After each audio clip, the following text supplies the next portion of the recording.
This another conference will now be recorded. series. This Mention conference to will all now the be recorded. participants and the speakers to kindly mute your mic and also your camera. This Unmute your camera, unmute your microphone when asked to do so.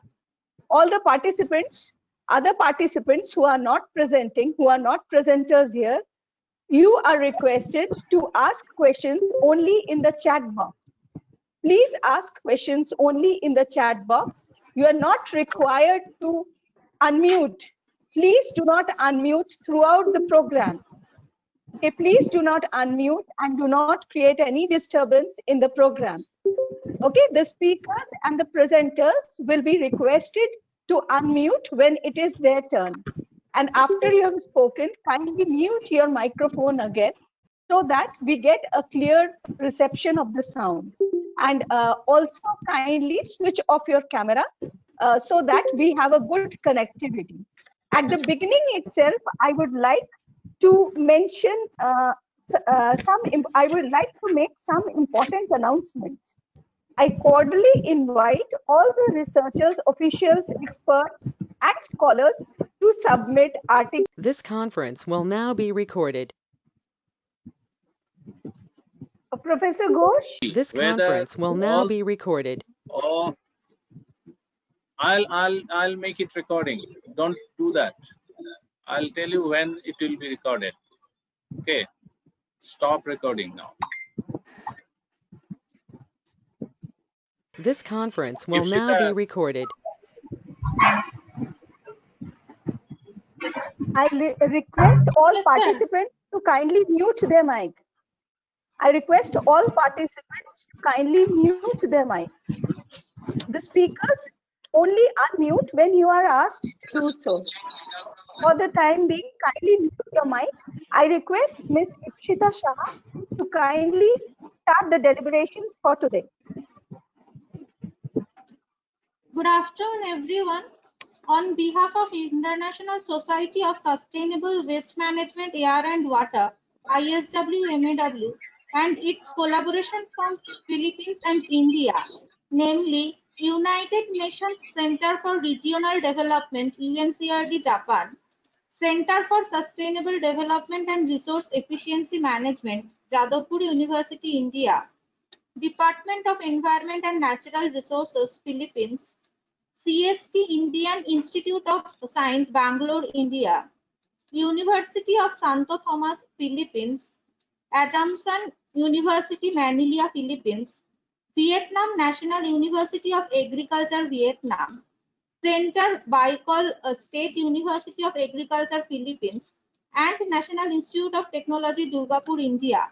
I, Ms. Ikshita Shah, welcome all the speakers, panelists, participants from various organizations to the IconSWM-India-Philippines Connect webinar, Resource Circulation and Waste Management under Pandemic COVID-19. Now I am handing over the microphone to Dr. Shondib Sharkar to proceed further.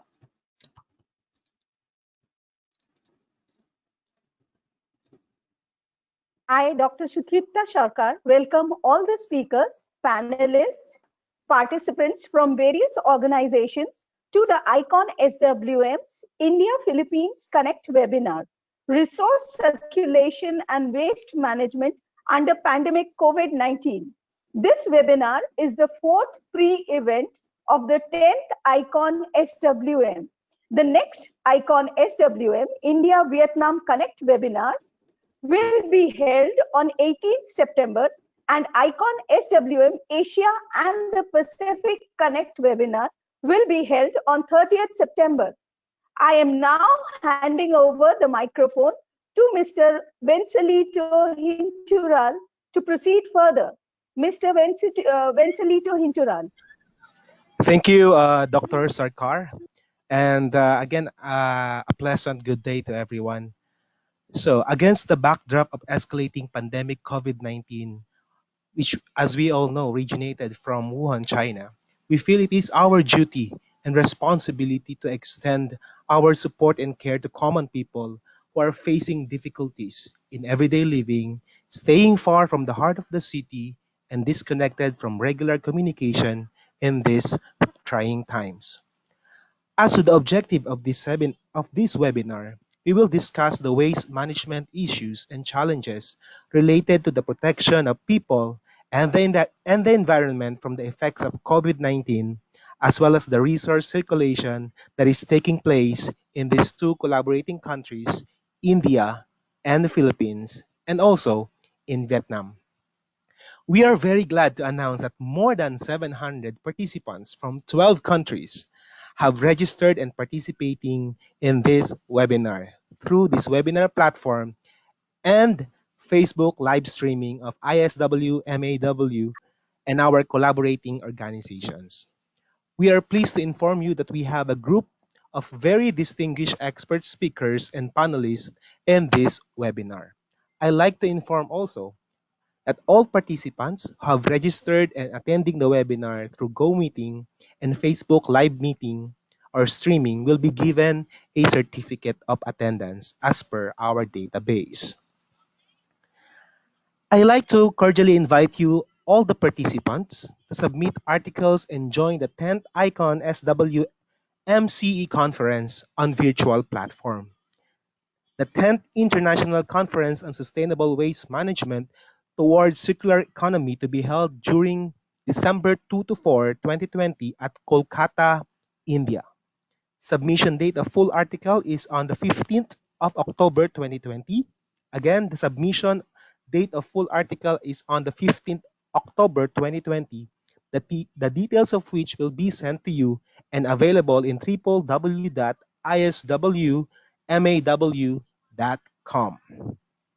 It is important to note that all participants in the webinar are to remain in the default mute mode. Speakers will unmute only when requested. Questions and queries may be asked only in the chat box to specific speakers or panelists, which will be handled by our rapporteurs and coordinators. On request, the camera may be put on, else it will be off. I am pleased to invite Dr. Alberto N. Naperi to kindly deliver his welcome speech. But before that, allow me to introduce to you Dr. Naperi. Dr. Alberto N. Naperi is the president of Central Bicol State University of Agriculture, or CBSUA, located in Bicol Region, Philippines. He is a member of the Department of Environment and Natural Resources Protected Area Management Board. Likewise, he is with the Lake Buhi Watershed and Wildlife Sanctuary Management Board and serving as a council chair of Agricultural Training Institute Regional Extension Service Provider. Recently, he has partnered with Metro Naga Water District and the Department of Agriculture to strengthen the livelihood development of conservation, farming communities, and establishment of farm tourism facility with demo farm for natural and organic farming to promote pollution-free and healthy environment. Ladies and gentlemen, Dr. Naperi, or Dr. Alberto N. Naperi. Thank you Dr. very Naperi, much, all right. Sir Wensi Hentural, to our distinguished resource persons, participants to this webinar. Good afternoon. Please put on your camera, Naperi. We want to see you.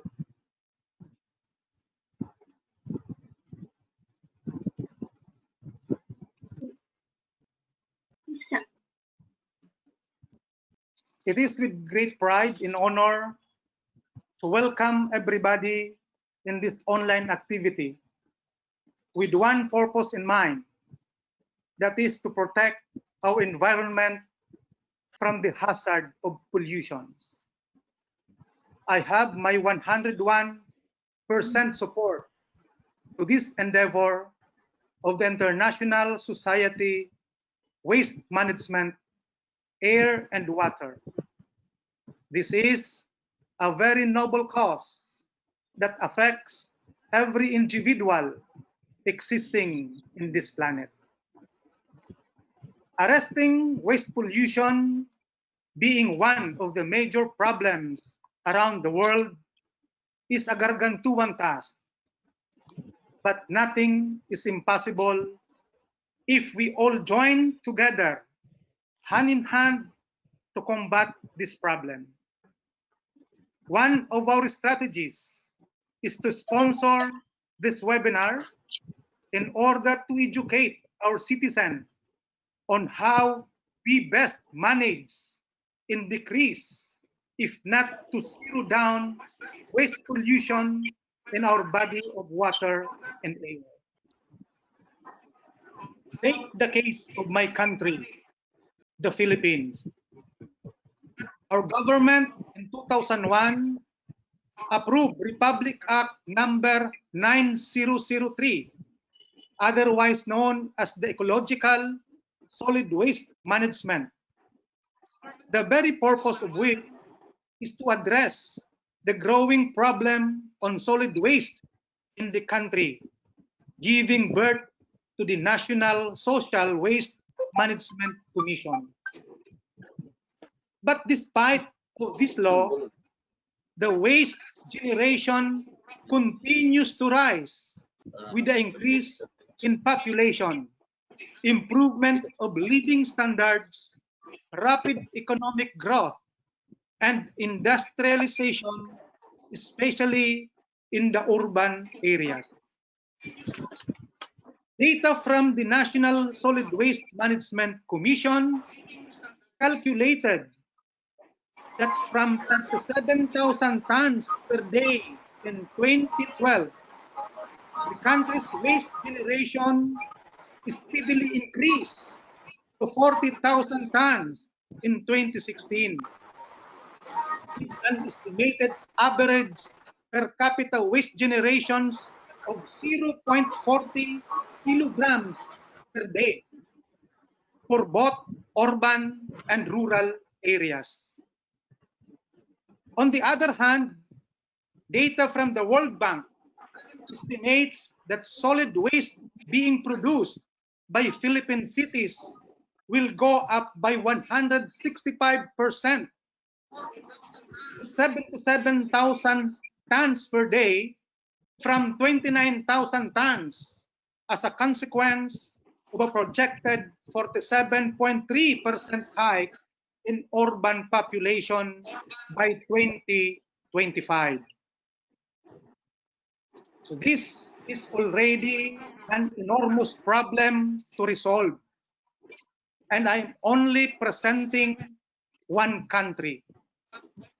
So let's take a look on the global data. According to World Bank report on Snapshot of Solid Waste Management 2.0, driven by rapid urbanization, our global annual waste generation is expected to jump to 3.4 billion tons over the next 30 years, up from 2.01 billion tons in 2016. Our waste is one of the causes that pollute the air and water. Globally, an estimated 40% of waste is openly burned. According to World Health Organization, 9 out of 10 people in the world are exposed to level of air pollutants that exceed safe level set by WHO. And as a result, around 3.8 million premature deaths are caused by air pollutions every year. This is very alarming and something that we all need to look into. That despite of COVID-19 pandemic, we should not rest on our effort in advancing and protecting our environment.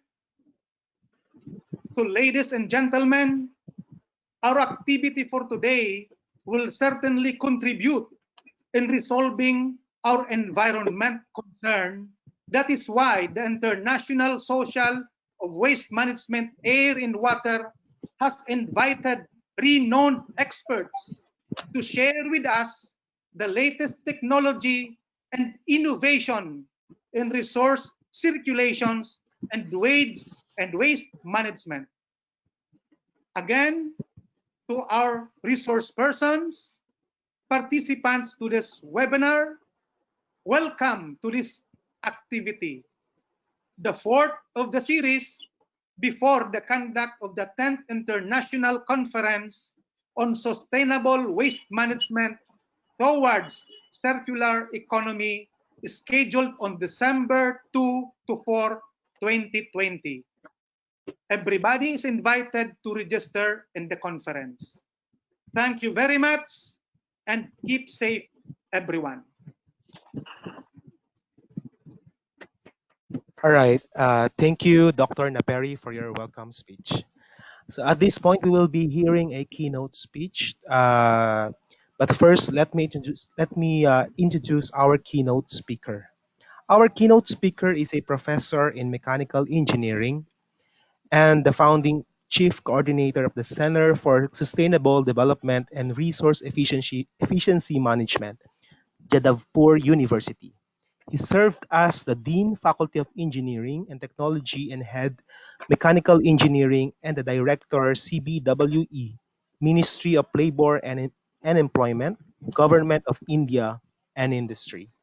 He is internationally renowned personality in the field of waste management, circular economy, green manufacturing, supply chain management, introduction to sustainable development, co-processing of waste, plastic waste and e-waste management, recycling, ISO standards, and PQM.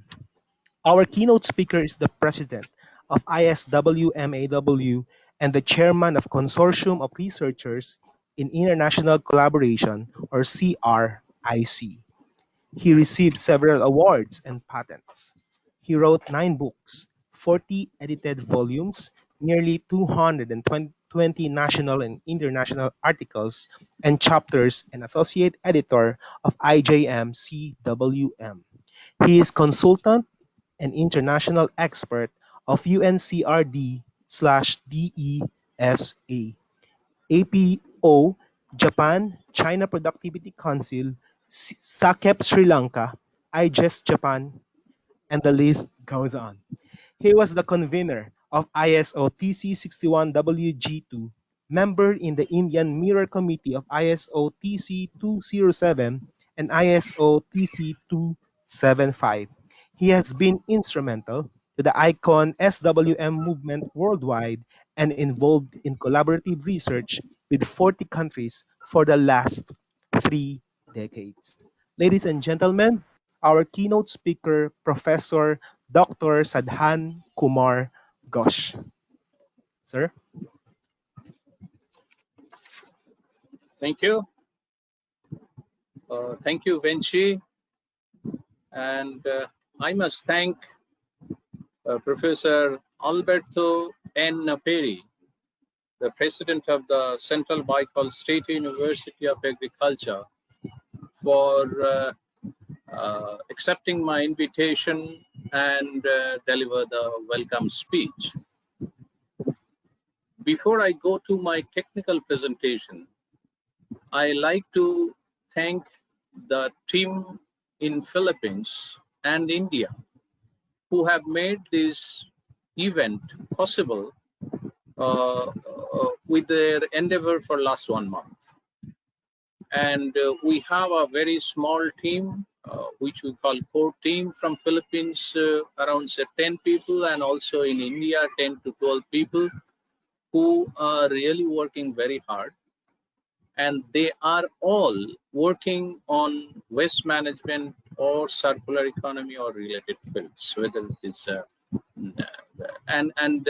we were interested to have some people from industry, but this time we could not get some people from the industry. But however, there are some speakers and also the panelists who are working in the community, municipality, and had experience with the industries.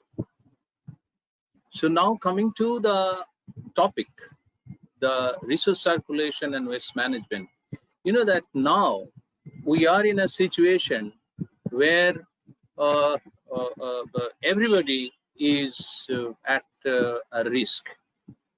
and everybody is not only risk with respect to the health, the whole system is paralyzed due to the very tragic event, the COVID-19 outbreak, and for which we were not ready, not a single person were ready to face this disaster. And millions of people who are helpless and at a stake to earn their livelihood. Thousands and people are dying for this COVID-19 coronavirus. So in that way, we must be very careful about the situation. And of course, this is a good news that many of the countries are now reviving to the normal stage, though it is a new normal case, but we always think that we will be very recently coming to the normal situation which we had earlier before this COVID. I have just made a slide to make all the people remember that to protect yourself, individual, and your neighbors, your close people, please look into this, that the transmission and prevention mode must be practiced by all. And by now, every citizen in each of the countries throughout the world are very much aware of all the processes. So I'm not going into the detail of this process, but the hygiene, respiratory hygiene, social distancing, and high-risk group, they are all to be very careful about the situation. Coming to the waste generation, though the general waste generation has reduced to a greater extent, but on the other hand, there are huge amount of waste on the other sector. Like if we consider mainly the plastics and the single-use plastics, in many of the cities, it has increased quite a lot, and sometimes it is more than 30% of the existing system. So in that way, this is one of the area of the waste management which we have to take care of that, and we have to look into a new system for combating the plastic waste management. On the other hand, apart from the plastic waste management, there are different types of waste which are generated from the places like quarantine household, like hospitals, patients who are positive to COVID-19 symptoms, and suspected patients. So for all this, it is not only the plastic waste or the biomedical waste, it is also the waste which are generated, even the food, the other things, that has to be also very carefully handled during this COVID situation. And not only during this COVID situation, we have to be very careful about the post-COVID era. So I've just shown some of the items, like say gown made of LDPE, mask, and today you know that mask has become the compulsory dress of a person, whether he is a lady or lady or female or male, or even for the child. So the growing amount of the mask is enormous in each of the countries. So in that way, on the other hand, the disposable bags, like thousands of people are getting affected, and for their treatment, apart from the general treatment, this is a huge quantity of saline bottles, special shoes for the workmen, tubes, gloves, and many other things. So these are also has to be taken care very seriously. The other photo which I took, this photo from a city in India. See, these are all gloves and masks which are scattered here and there with the municipal solid waste. So this cannot happen during this period of time. We have to be very careful about it. So what is the solution? The solution is, there are many problems for this, but the solution is, the first and foremost solution is the segregation. So once the wastes are segregated, whether it is COVID or non-COVID, then the problem of the waste management with respect to the COVID affection is lessened by 50 or 60%. And then this is a model which I have made it, the COVID waste generator, then sorting and segregation, then infectious and non-infectious. The non-infectious also may come from the municipal collection system. And in that way, this can go to the co-processing in the cement plant or waste to energy. On the other hand, the infectious plant goes to the biomedical waste facility. And now many of the countries have a very good biomedical waste facility. In India, we have a very good biomedical waste facility, which started from 1989, 88, 89. So in that way, but one thing is to be very carefully seen that the COVID waste must not go for the recycling. Though we encourage the recycling in the circular economy, but as this is infectious, and unless and otherwise one is not sure that it is disinfected, it should not go to the recycling bin. Because if it goes to the recycling bay, then there are possibility of many affected people who will cropped off very recently due to this recycling process. So I'm now coming to India. What is happening? What are the recirculation process and the circular economy implemented in India? We have a very robust waste management system, and it started from before we are free. In 1934 it started. Then I mean the one of the major benchmark is the Stockholm Conference in 1972, and then the amendment of our constitution. So in the amendment of the constitution, it has given a power to protect the environment to each of the citizens. So these two are the benchmark activity for India to start the protecting environment and also waste management. So in that way, 2016, we have revamped our waste management systems, mainly the legislative part, and we have 6 waste management systems plus the battery rule.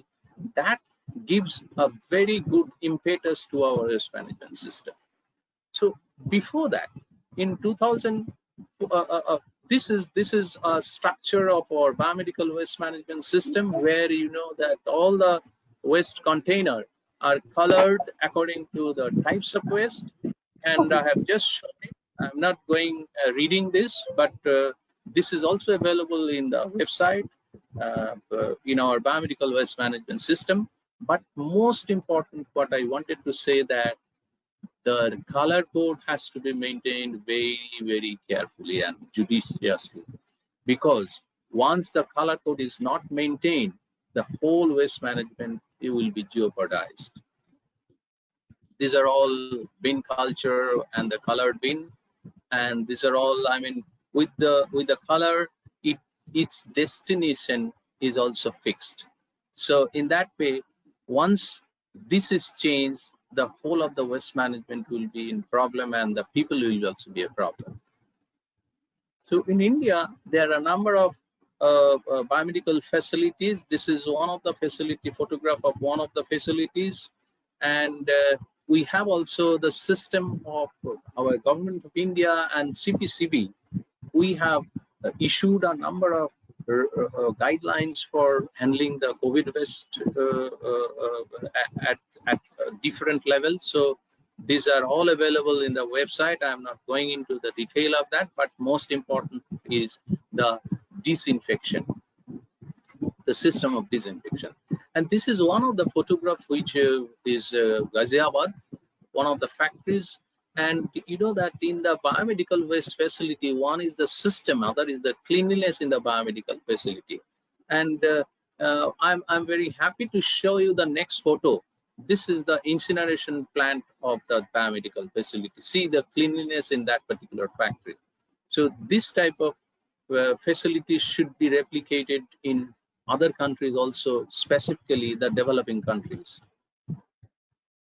COVID-19 has affected all the areas of concern, and we have the 17 SDGs. Each of the goals in the SDGs also affected by COVID-19. And mainly when we are concerning the climate action, life on land, life below water, and responsible consumption and production, these are mostly areas where we have some scope to improve. And if we talk about the responsible consumption and production, due to the COVID situation, the consumption pattern has totally changed.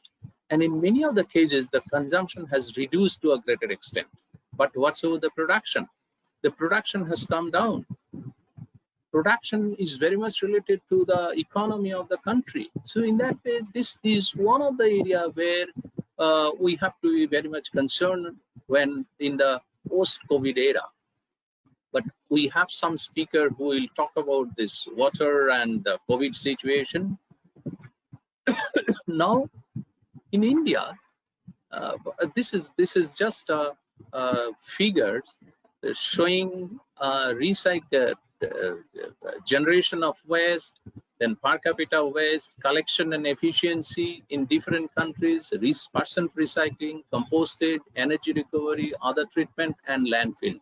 You know that there are some countries where the landfill is maximum, but as far as India is concerned, in last couple of years, we have improved a lot, and our target is again that we should not send the waste to the landfill more than 20%, because we have in the legislation we have specified different processes, and the first process in the legislation is the segregation. And one of our speakers, I invited Nalini, she will also show how the community is segregating the waste in different cities, specifically in Bangalore city. So that is now replicated in different cities. And I am really proud to say that we have a Swachh Bharat movement where 4,242 cities in India is now involved in the segregation process of waste and the recirculation of the waste, recovery of the waste. So we are going for this source reduction and extended use and reuse. We are not only going for the expanded recycling, because if you cannot reduce at source, only going by recycling will enhance the cost of the process and also the quality of the poor material, poor quality of the material. So in that way, we should always go for the upstream measurement than the downstream focus of the processes. And you know that circular economy, this is one of the definitions I have evolved in 2019. And here mainly we are now shifting from the extract, produce, consume, dispose, and depletion EPCD2 to a closed loop system of circular economy.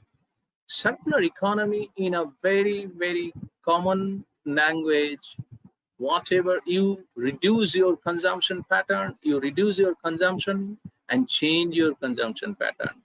Whatever resources you are using for a single process, at the end of the life cycle of that particular product, take those material and try to use it as an input material to the second process or the third process or the fourth process. So in that way, the resource consumption will come down, the process cost will come down, and this is the movement towards circular economy.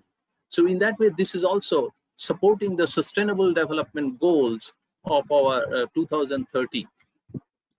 And this is a very common figure, that linear economy, and this is the circular economy. So you know that 3R principle, this is a very, very popular principle: reduce, reuse, and recycle. So in each of the places, each of the processes, whether it is packaging, whether it is cycle time in a production, whether it is manufacturing processes, different steps, reduce the steps in the manufacturing processes, reduce the manual intervention, reduce waste, reduce energy, reduce extend the materials lifetime, and reuse, reduce, and recycle process. So this should be the common goal for each of the processes throughout the world. And in India, we have, as I was referring, that we have revamped most of our waste management and environmental related rules based on the 5R concept and the circular economy.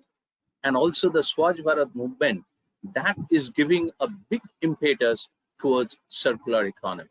I'm not going to the detailer. This is one of my models, so that if we are interested to have the circular economy, then we must not go for only recycling, but we have to think of this from the very beginning of idea generation. Unless and otherwise we think of the idea generation that this has to be based on the circular economy, then you cannot go for number of times of recycle. You cannot go for the extended life cycle. So in that way, this is the basis of developing a circular economy process. So in post-COVID era, what should be our goal, and on which India is also doing? Change behavioral pattern. We have already seen the change behavioral pattern, and now you know that paying for the performance and access over ownership, then self-containment and self-sufficiency and local consumption. We are also proud of the announcement of our Prime Minister for self-reliance. So in that way, India recently taken an initiative of self-reliance. So in that way, it is not only many other things, it is not only the waste management process, but mainly the import substitution. Stop import and create product within your country. So in that way, that will generate the revenue, that will give more employment, and that will give the that will not have a dependence on the other country, because you know that for last 6 months we have seen that all the flights are closed. So if there are imports, then how the material will come for your import? And so it is necessary that you have to substitute. And in India, with this, there are a number of innovative processes which are now evolving, starting from the manufacturing of the very small mass to big machines. Short supply chain. You know that this is also one of the dependency beyond borders and short supply, because you are not storing the material, you are trading, the exchange in trading is also less. So in that way, your profitability is more, your wastage of the material is less. So in that way, that is also one of the things which which should be reflected in the contract, and it is being carried out in India. And of course, the consumption pattern and limitation and priority. So these are all has to be settled, and in India, we are now going ahead with all the fundamentals of the circular economy in the post-COVID era. You know that this is a situation which India had, and in many of the places it is still now, but this is a new horizon, this is a new paradigm that people are now taking oath towards the Swachh Bharat mission, towards making better waste management, towards circular economy. So this is a very good initiative India government has taken in 2014 and 2016. And you know, this is one of the very important issue which many of the countries are now replicating from India, that we start, as I was telling, that we started from 2016, where we were just monitoring the physical progress of the recirculation of the waste, recovery of the waste, and the waste management. So 73 countries participated in 2016. Then in 2017, we could take up 434 cities. And these are, please remember that these are all proactive attitude of the municipalities and the cities. So then we changed our strategy and we took the output parameter. What are the results? And then the outcome-based parameters we have set, and there 4,203 cities. See, 434 cities to 4,200 cities. There is a big jump of the participation of the cities. And 2009 there was 4,237 cities. This year we have 4,242 cities, but the strategies are changing time and again. We started from physical progress, then output parameter based on outcome, and then the sustainability. So, and this, after the sustainability, you have to institutionalize. So now this year we have trying to institutionalize the whole cleanliness, waste management, and the recirculation. And in 2021, we have already set our parameters for an integrated approach. So in that way, this is one of the very important issue in India where we are very proud that we are going ahead with the circular economy and fiber approach with respect to the recovery of the material, reduction of the consumption in all the cities are concerned. We are not only, and there are number of, these are some of the parameters like citizen feedback, direct observation, certification, service level progress, and each of these are divided into 4 to 7, and each of these are also ranked. So in that way, these are physical ranking, a physical verification as well as a document verification are being carried out, and this is the biggest survey which is organized in India. Last year, this whole process of recovery and recycle and waste management has affected around 43 crore, 0.43 billion people in India. So it is nearly it is nearly 50% of the total population of India who were affected and who were impacted with this process. So in that way, there's a number of activities in different cities, like say separation of waste, processing of waste, then the formalizing different waste speakers, collection of waste from door to door in segregated manner, then cleaning the city, cleaning the rivers, and different composting and FSTP, fecal sludge management systems.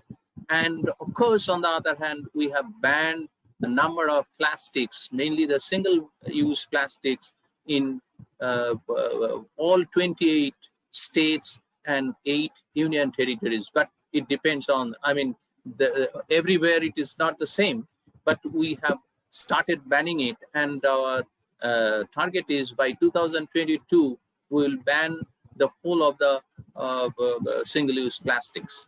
So these are all processes: biogas, composting, and this is also the composting plant. This is a waste to energy plant, and this is a MRF, material recovery facilities. So this is all material recovery. You know that there are some very good practice, though not mechanical. The manual separation of the cities, small cities, are also very significant improvement in India. These are all different photographs I have taken from different cities. And you know that we have number of intervention of the technology for the recirculation of the waste. So these are some of the technologies which we are doing, and this is one of the very important issue, like RDF and the co-processing in India. Co-processing of the waste in cement plant.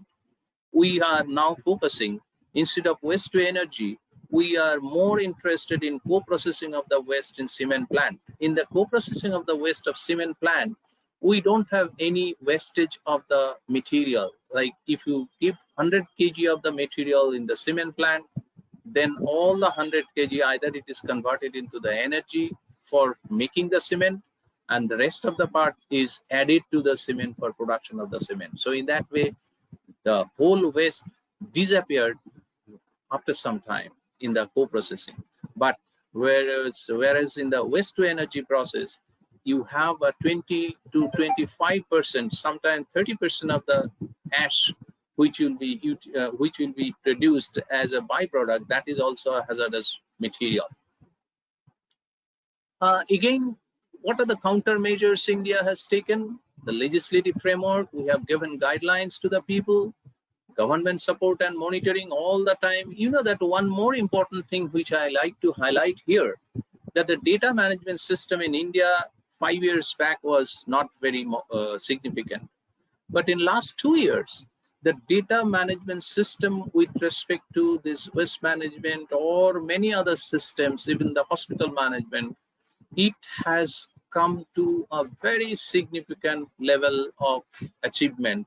And if you want to have your data on waste management throughout the country of yesterday, you will get it now.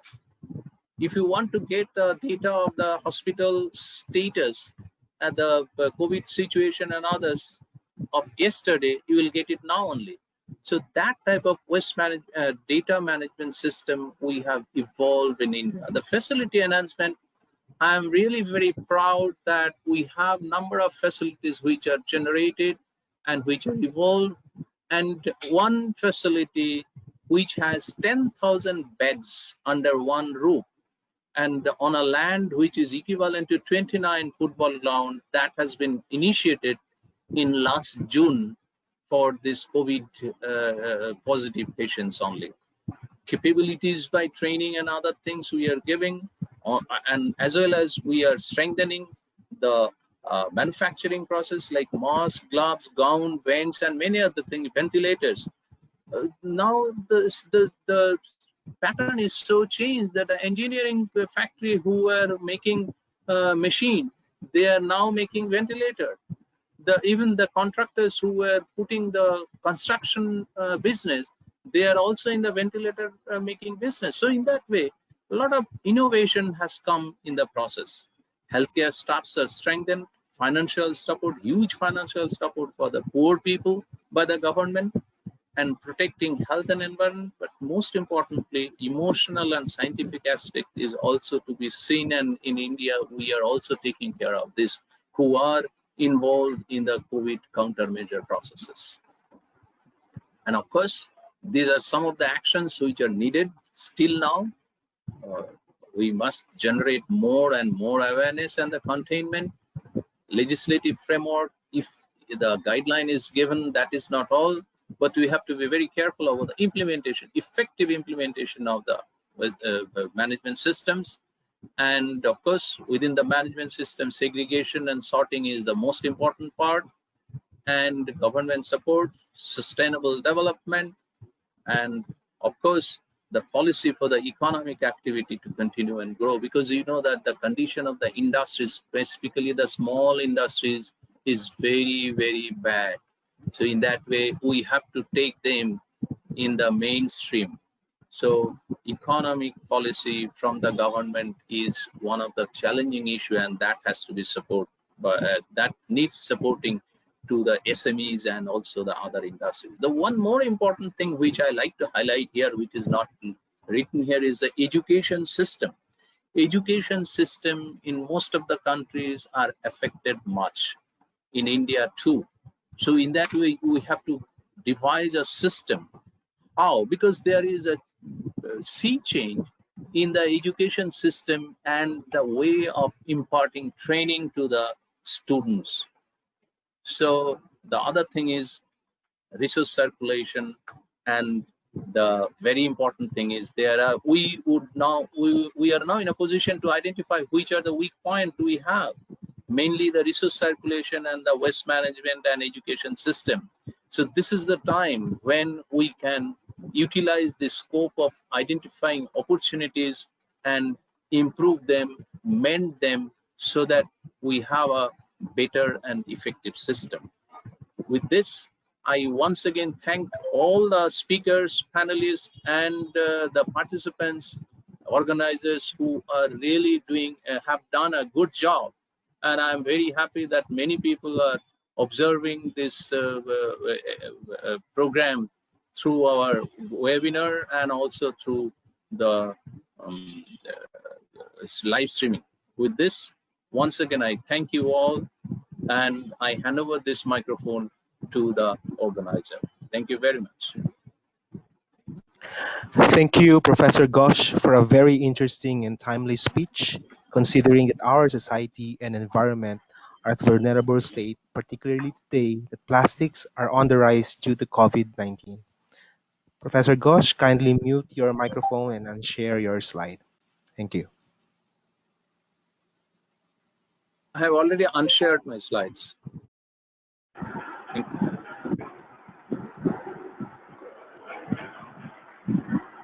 Good afternoon, all the speakers, panelists, and all the participants, and my dear colleagues. It's time to start today's technical session. For this, I now request Mr. C.R.C. Mohanty to chair the technical session. I also invite Professor A.M.I. Figueroa as co-chair of this session. But before that, I'd like to introduce Mr. Mohanty and Dr. Figueroa. Chaudhary Rudra Charan Mohanty, an Environment Program Coordinator, UNCRD, UNDESA, responsible at UNCRD for implementation of 3 major initiatives and processes at regional and global level, such as promotion of environmentally sustainable transport in Asia, promotion of 3R, resource efficiency and circular economy in Asia and the Pacific, and international partnership on expanding waste management service of local authorities, SDG partnership. Under these initiatives, he played significant role in establishing 2 high-level policy forums in Asia and the Pacific, Regional ESD Forum in Asia and Regional 3R Forum in Asia and the Pacific, and an international partnership on expanding waste management service of local authorities, SDG partnership. He worked in UNEP RRC, Andhra Pradesh. Dr. Figueroa, professor and guest lecturer in graduate school in Holy Angel University, Philippines, in the field of energy engineering. He is MS in energy engineering from the University of the Philippines. He received a Manbusho scholarship from the government of Japan for PhD degree in engineering, energy engineering from Ehime University.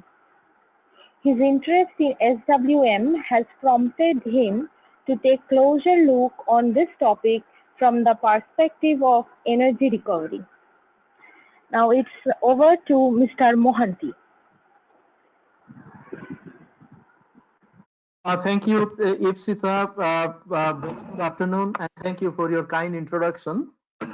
At the outset, please allow me to express our deep appreciation on behalf of UNCRD, UNDESA, to the International Society for Sustainable Waste Management and all the partners and co-organizers for organizing this important webinar on India and Philippines connect on a circular economy.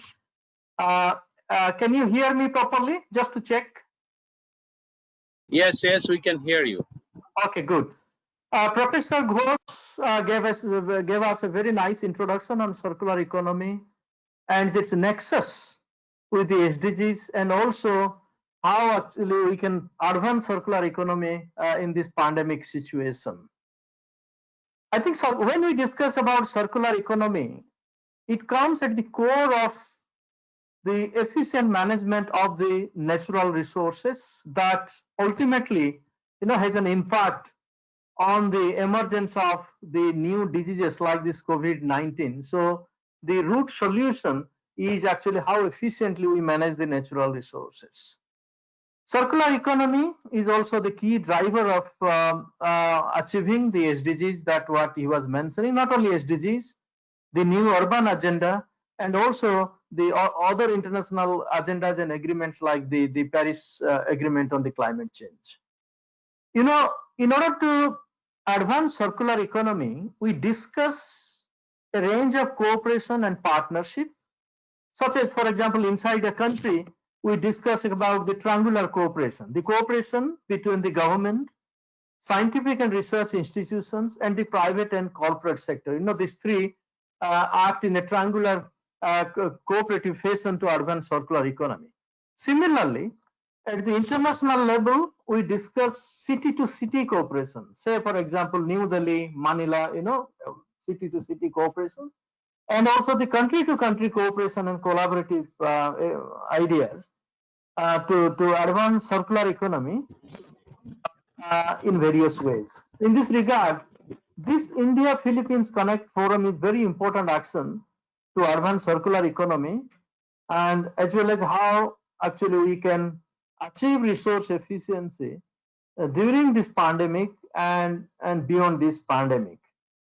And when we discuss about circular economy, you know that thing, we are not discussing any conventional economy. It is an economy at the first end where the wastes are eliminated by treating them as valuable resources. That means we reduce the demand of raw materials, natural resources, water, energy by repeated use of the products, by substituting as much as possible the secondary raw material to replace the virgin raw materials. And after all, the pollution is minimized to build or to enhance the resilience of the cities and communities during this time, during this type of pandemic, and also beyond the COVID-19. I think with this, so we can actually start the technical presentation. I see the program, there are a number of technical presentations. I would first like to invite the presentation by Dr. Arlene Ancheta, who is from Philippines. Probably, I understand the Secretariat will give a small introduction, the background about her before she start the presentation.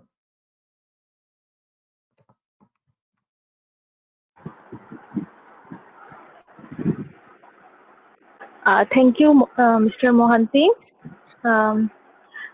Professor Arlen Anglada Ancheta, PhD in Environmental Science, minor in Sociology, with area of specialization in Social Theory and the Environment. She teaches at the University of Santo Tomas, Manila, Philippines. Her research interests are solid waste management, disaster studies, active in NGO work on solid waste management. And I request Professor Ancheta to please unmute your microphone and share the screen. Thank you. Good afternoon. Can you hear me? Good afternoon. Good afternoon. Yes, ma'am, we can hear you. We can hear you. Yes, Okay. I am Arlen A. Ancheta from the University of Manila, Philippines. And the topic I would like to... Make your presentation bigger. You can make your presentation bigger. Full screen. Full screen. Full screen.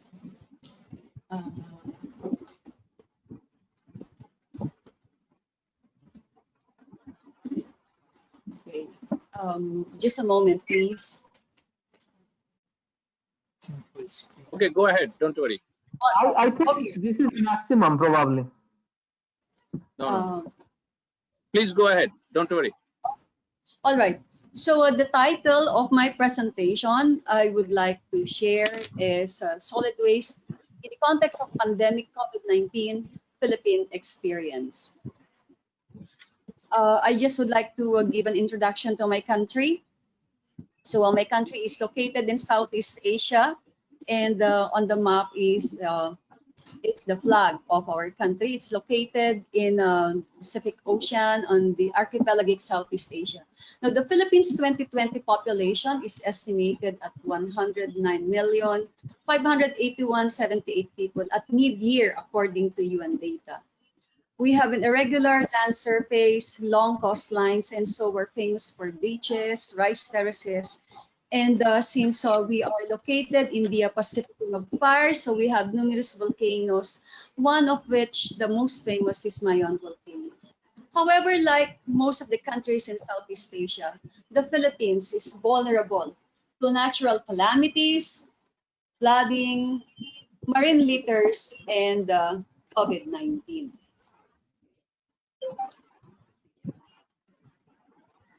Now, COVID-19 in the Philippines. On January 30, 2020, the Philippine Department of Health reported the first case of COVID-19 in the country with a 38-year-old female Chinese national. March 7, the first local transmission of COVID-19 was confirmed. Of course, COVID-19 provided implications, but there are two things that we really have to take care of, that is public health risks and increasing volume of solid waste. As of today, September 10, there are 245,143 confirmed cases, 185,543 recovered, and 3,986 deaths. So the COVID-19 pandemic brought social and economic challenges, including solid waste, to our country. We have limited public exposure. There is limited mobility, especially for the elderly and young children. And we are required to have our quarantine pass. We have to undergo thermal scanning. So movements are restricted. Then there were many financial losses due to the businesses that displaced many employees. So look at this picture. People have to wear face masks in public while on queue to enter a public market. And so we just cannot enter churches, malls, wet markets anytime we want. And at the same time, there is increasing disposal of infectious waste. And so in a way, we created a COVID-19 lifestyle. The use of face masks, the use of face shield, social distancing,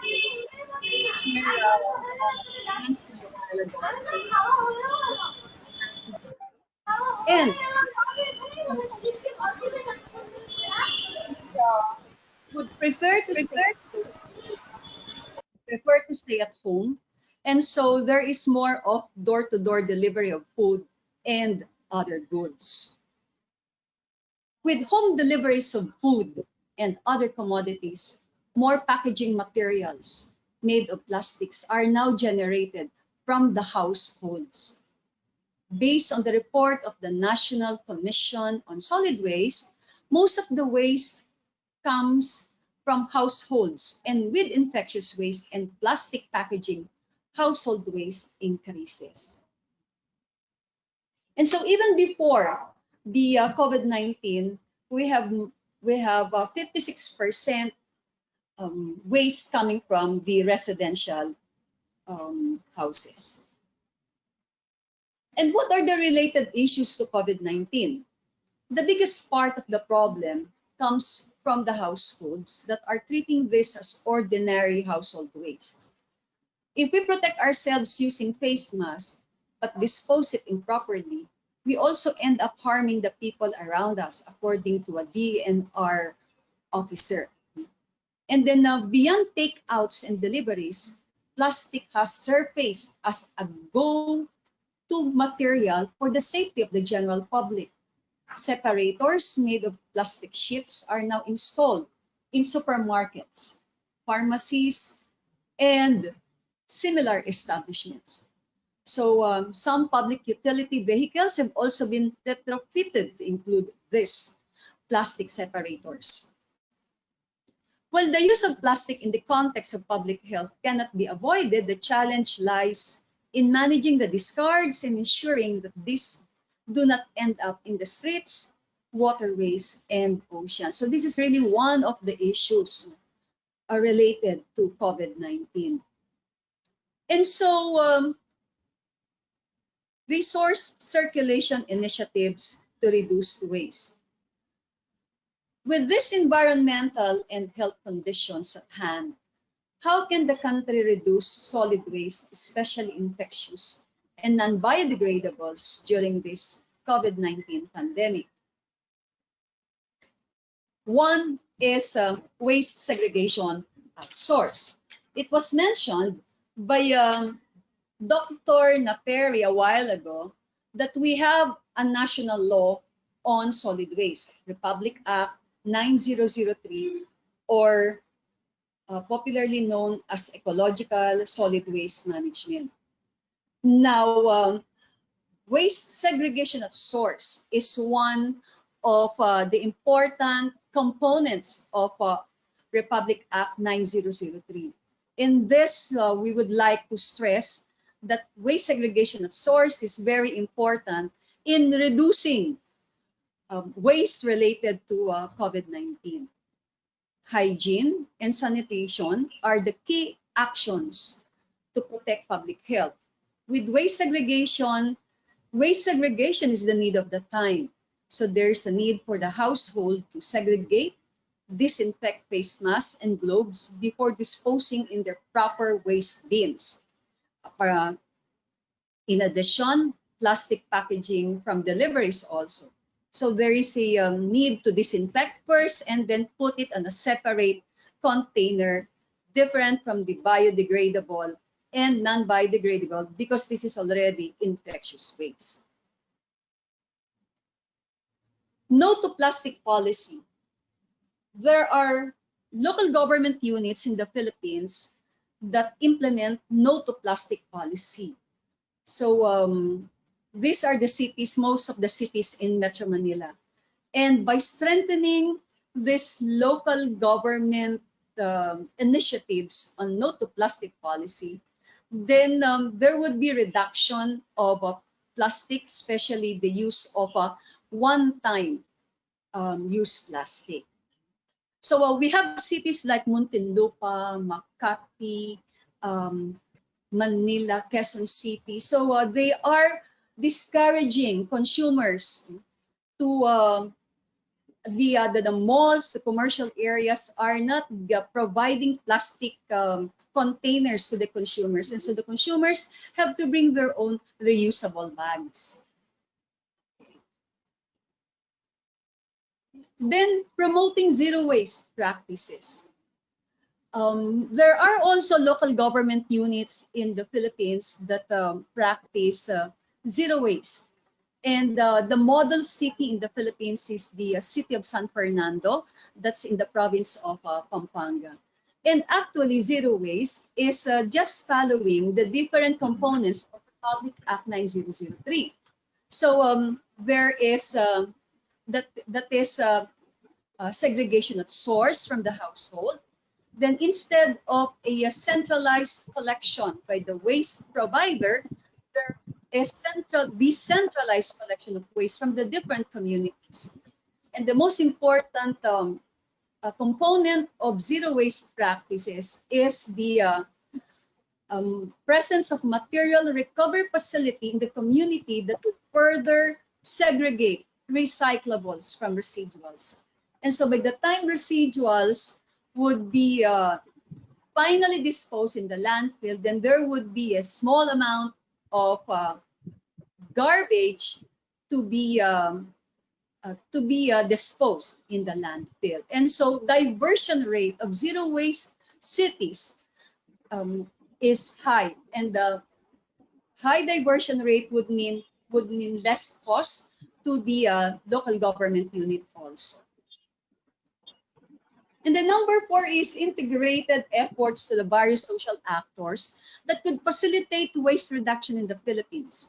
The Environmental Management Bureau of DENR, the Interagency Task Force on COVID-19, the local government units, the civil societies, the NGOs, even the waste collectors could bridge the gap in the implementation of RA 9003 to the households, thus aligning zero waste practices or solid waste policies from the national goal to the grassroots. And so social actors in between the national government and the households are very important in disseminating information. Then, of course, institutionalizing the work of the informal waste workers, as mentioned by Dr. Bosch a while ago, to paid workers to encourage community-based participation in the community segregation of infectious waste. At the same time, protecting waste workers from contamination. Then, of course, the e-commerce. We would like also to get the attention of the e-commerce to change the packaging materials for the deliveries of goods and practices, of goods and services. COVID-19 and solid waste have to be viewed from a holistic perspective. Both threaten public health, one affecting the other. Thank you very much for listening. Thank you very much, Professor Arlin. I think we can go to the next presentation, which is by Professor Nguyen Dinh Ha from Vietnam. Maybe the Secretariat will give a small introduction about Professor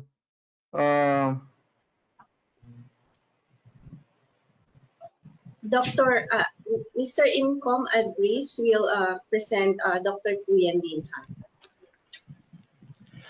So good afternoon, everyone. Our next technical speaker obtained his bachelor's degree in agricultural economics from the Vietnam National University of Agriculture in 2001. Soon after, in 2005, he obtained his master's degree in agricultural economics from the same university. In 2010, he won a full scholarship from the Southeast Asia Regional Center for Graduate Studies in Agriculture and the German Academic Exchange Service for his PhD in Community Development at the UPLB, or the University of the Philippines, Los Baños. He has over 15 years of experience working in the areas of resource management, development management, and community development. Ladies and gentlemen, I would like to present to you Dr. Nguyen Dinh Ha. Thank you very much. Could I give the screen because I cannot share my PowerPoint? Yes, sir, just a minute. Excuse me. Yes, just a minute. Can you allow me to share my PowerPoint? Yeah, just check now, you can share.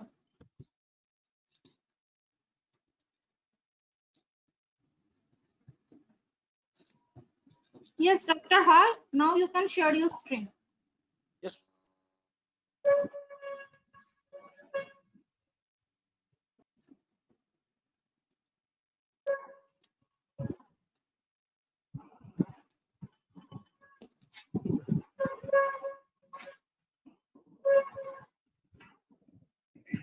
So thank you very much for giving me this opportunity to share my topic about the marine plastic littering in Vietnam.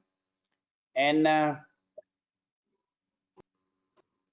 with the team's National Action Plan for Marine Management of Marine Plastic Litter by 2030. My content focus on 4 points. Firstly, about the introduction. Secondly, about the marine environment started in Vietnam. Thirdly, about the Vietnam Nation Action Plan for Management of Marine Litter by 2030, and then something about the way forward. So firstly, about the introduction, Vietnam have a broadly safe as country has long with the south distance from over 1.6 thousand kilometers long, and then we also have a coastal line over 3,000 and connect with boundary with Philippines, Indonesia, and China. And Vietnam now is facing 3 major population issues, including the soil, water, and air pollution. The soil pollution now is caused by, firstly, about the increasing population growth rates, speeding infrastructure development, and urbanization. narrows area cultivates, and degrading soil quality, decreasing land area per capita, especially from the many infrastructure changing the agriculture land. About the air pollution, exploitation, and use of coast oil and gas which emits strange amount of the substance make the air unclean or has an unpleasant odor, decrease vision when views from dust. About the water pollution, more worry issue due to the appearance of the foreign substance like plastics in liquid and soil from the making of the water so toxic to the humans. Other marine environment started in Vietnam now. We have also over almost 300 industrial parks, more than 500 million square meter of facilitators generate more than 47 tons of the hazardous waste and over 125,000 meters of medical waste daily. And we also have almost 800 cities with 3 billion square meter waste, but most have not been destroyed poverty. Nearly 43 million motorcycle, and then many people talk that Vietnam is a motorcycle city of motorcycle, and over 2 million of cars. Marine environment started in Vietnam now faced with the 4 issues. Firstly, gradually losing the inherent marine beauty. Plastic garbage along coastline, marine animals being poisoned with the microplastic, and then lack of community awareness. So based on the marine environment started in Vietnam, we have nation action plan for management of marine litter in up to 2030. About the general objective, firstly, have to focus on the implementation, innovation, and fulfill Vietnam's commitment to another country regarding return for plastic litter, with a focus on the marine plastic litter, to eliminate plastic litter from land-based and ocean-based source, as strict to become a pioneering country in mitigation of the marine plastic litter in the region. The second general objective is contribute to the implementation of the nation strategy through the division of the Prime Minister, and then ensure development and deployment of the stream for improvement of soil waste management in Vietnam. The third one about create a sustainable approach to work to the circular economy model and facilitate plastic waste collection, recycling, and reuse in Vietnam. And then fourth general objective to improve the community and society awareness toward behavior habit concerning single-use plastic and non-biodegradable plastic bags. So based on the general objective, have to focus to state up to 2025 and then 2030. So special objective up to 2025 have to reduce marine plastic litter by the 50%. Collect 50% abandoned loss and discard the visit year. Prevent the use of the single-use plastic and non-biodegradable plastic bag in 80% of coastal tourist area. Tourist attraction, tourist accommodation, and then other coastal tourist services. Ensure nationwide beach cleanup campaign launch at least 5 a year, and then strict for 80% marine protected area to free protect. Monitor marine plastic litter annually. Assess marine plastic litter every 5 years and number of in the 5 major rain basin in the north central coast, central region of central Vietnam, south central coast, and then south and Iceland, historic percentile local in insular district. Up to 2030, to reduce marine plastic, it's up to 75%, and collect 100% of abandoned loss or this care year. Put on and then disposal of fishing gear in the sea. Prevent the use of single-use plastic and non-biodegradable plastic bag in 100% of coastal tourist area, tourist attraction, tourist accommodation, and then other seaside tourist services.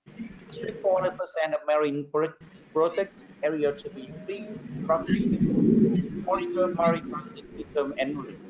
Assess marine plastic litter every 5 years, and the number of destroyed the 11 major grand basin and then 12 inshore basin along the coastal line.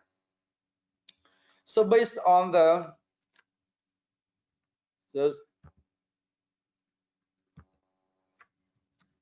solution to overcome of the protect marine environment in Vietnam, we have a tree planting to source of oxygen to atmosphere, and it's also source of carbon dioxide, reducing soil erosion and then ecosystem. The second one about environment sanitation. Large amounts of waste wind pollute water, cigarette cause cigaretting flows the strengthen water to cause pollution. And limit plastic use. Of course, we have organized a sea cleaning campaign program branded session for the old people to limit use of plastic products. So based on there, in the future, have to have some way forward to tax and then pollution. Firstly, have to focus on the education and train the behavior preventing to plastic and marine plastic litter. Second one, we have to collection, classification, storage, transfer, and processing of plastic waste from the coastal and ocean-based activities. The third one about the control of the plastic litter at the sources. And the fourth one, international cooperation, scientific research, application, development, and transfer of the marine plastic litter processing technology. And the fifth, as knowledge, consistent and effective investigation, survey, review, research, and formulation of the mechanism for the marine plastic litter management. So that is on my topic, more focus on the nation strategy of Vietnam in the future. Need some reference. Thank you very much for my speech. Thank you. Thank you, Dr. Ha, for your very lucid presentation and giving practical insight of the COVID-19 waste processing. Please mute your microphone and unshare the screen. Okay. I request Dr. Rahul Baidia, Assistant Professor, Institute of Engineering Management, to introduce Mrs. Nalini Sharkar. Rahul is a bit held up. Dr. Rahul Baidia is a bit held up. So I will be introducing Mrs. Nalini Sharkar. She is the co-founder of Hasiru Dala, a social impact organization, works with waste pickers in Bengaluru. Her passion is to restore the dignity of workers in the unorganized sector and improve their access to predictable livelihood and social security for their families. Trained waste pickers and helped to become waste management micro entrepreneurs. Co-authored articles and books on waste pickers' rights. Mrs. Nalini Sharkar has won the Kempegowda Award 2015 from the city of Bengaluru, Vasundhara Award by Kirloskar, Jijabai Award from Delhi University. She has also been chosen as one of the 100 women in India who made a difference in the society by BBC.com. Mrs. Nalini Sharkar, it's a proud privilege to have you. Kindly unmute your mic and share your scheme. Your deliberation time is 12 minutes, ma'am.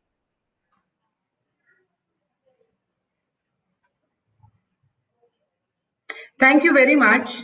And I'm just sharing my screen. Just a second. I hope you can see the screen. Ma'am, please make it full screen. Yeah.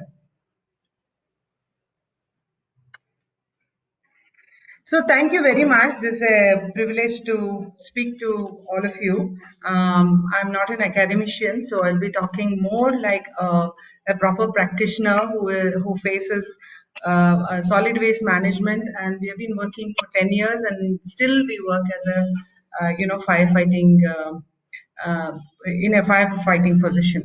So before just talking about the safety aspect of COVID and what we did, so as during my introduction, you shared that I'm from a trust. We work with about 12,000 waste picker families in about 15 cities of India, mostly it is the state of Karnataka. So what we have done, I want to talk a little bit before when we start the COVID, what happened, because there is the reason why we were able to handle, but really not fully, little bit of COVID waste is because Bangalore has gone for three-way segregation since 2011, and it's a major contribution by the Hasrudala, where we said all the reject waste, we called it reject waste in common terms. Dry waste is nothing but inorganic waste, and wet waste is organic waste. We decided to use the term wet, dry, and reject as a common people can relate it to better. So reject waste is nothing but the domestic medical waste and sanitary waste. So this is already in place. We also work towards demonstrated how to operate what we call it as dry waste collection center. It is nothing but at the ward level, we have an aggregation of all the inorganic waste, and the city has decided there will be two contractors. One contractor to pick up wet waste and sanitary waste that goes home to home every day. The second is not really a contractor, but the waste pickers who go and pick up dry waste twice a week only for each household. This has helped definitely integration of waste because it has helped segregation in a better way, and also we are able to recover resources very well. So we have also done a lot of work around usage of personal protective equipment. I have to say for 20 years when I've been doing it, no waste, because okay, if I have a supervisor sitting on my head, I would use a PPE, but not otherwise. But COVID, one nice thing about the COVID is suddenly people started understanding the need for using the PPE. We also last year developed Hasrudala Innovation, our sister organization, has developed a training module. This is a behavior change training module where we have used tortoise as a mascot.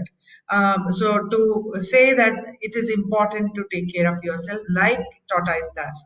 So now a lot of people you can see here in our place, at least the apron everybody wears it because they don't want to have the waste on their body, and slowly people are changing in different. What we have also realized, the personal protective gears you give for shredding is very different from dry waste to wet waste. We've done a lot of research around it and developed this training. So when the COVID really happened, what happened? I want to share this film. It is just a very short film, like 45 seconds or so. But she's expressed it in English, in Kannada, but I'm going to tell you what she's saying.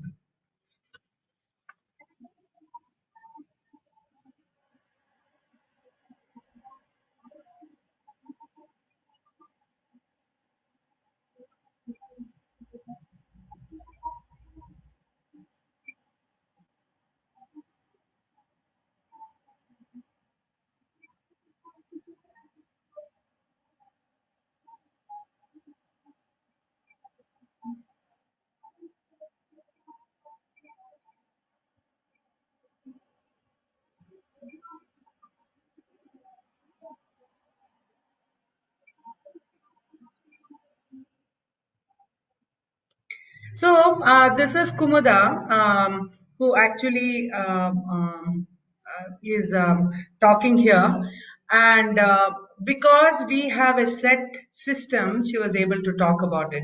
She made this film by herself and sent it to all the Resident Welfare Association. Soon it became really viral, and a lot of ministers and a lot of people, citizens citizens who are concerned just sent out. So it reached a lot of people. What she's saying there, we collect dry waste and wet waste separately and reject waste separately. Like you do the other reject waste where we have asked you to pack it in newspaper and make a red mark, please do it and give it. So that will really help us to handle. Otherwise, we are getting 200 to 300 such masks and we are very scared. So this is what we were able to do because there was a set of different kinds of setup in the BBMP. The other thing, the local government tweeted this themselves. The local government tweeted many of these kind of, where waste pickers are talking, waste workers are talking about their difficulty, and they completely promoted reusable masks. And I must say, in the COVID kind of a situation also, they were proactive to talk about don't use disposable masks. And what we have really seen is when the COVID thing started, we are essential worker. We cannot stop working. So we had two challenges in hand. We did not have proper guidelines either from national government or state government when we started in mid-March. At that time, we really reached out to International Red Cross guideline and asked them for some guidelines. And they actually didn't have a guideline, but they guided us what to do. And today also we think that same guidelines is holding good for us. And we really created a lot of groups where waste pickers themselves started talking to their people where they collect, they provide services. And we have now we have, of course, as Professor Ghosh was saying, we have national and state guidelines that has come up with the Central Pollution Control Board. And then we also created a lot of protocol for the apartment. And we were also worried, and we did a lot of research to look at what is an organic material that we can use that will help reduce the, instead of just any sanitizer. So we told people, wet waste, you please compose at home. This is for people who have COVID and that they are quarantined at home. So wet waste you have to manage on your own. Dry waste, you keep it aside in large thing, and after 48 hours, we will pick it up. And sanitary waste should go to medical facility. So that is because we already has a system, we could really push them to start using the system. So we have done a lot of work with them. There was only maybe a small portion of people who are doing door-to-door collection every day, but we have a huge number of people in thousands who actually go on the street to pick up. So and many people didn't go, and all of them started calling us and saying, I want mask, I want gloves, which is a nice thing for us because we have never seen our waste pickers asking for these things. So that way it created a lot of awareness. And where we actually collected the waste, we distributed a lot of material for sanitization and how to do the sanitization. And also when the waste came first, we would, kind of spray this sanitizer for some time and then pick up. And there was no vehicles to move around. There was a lot of, people went hungry. So almost 50,000 households we provided groceries for a month. So a lot of humanitarian issue as well as issues of COVID was handled. And we have now setting up COVID healthcare because India, as you know, it's really on a high alert, and so is in Bangalore. So we have developed a support system within the community, trained all our youngsters to, check your BP, sugar, oximeters. We have given it to everybody. So you not only have to work on waste, but also their health aspect. So face shield was not picked up in the beginning, and now people have started using it. And we also have a huge informal sector, and it was closed during the COVID.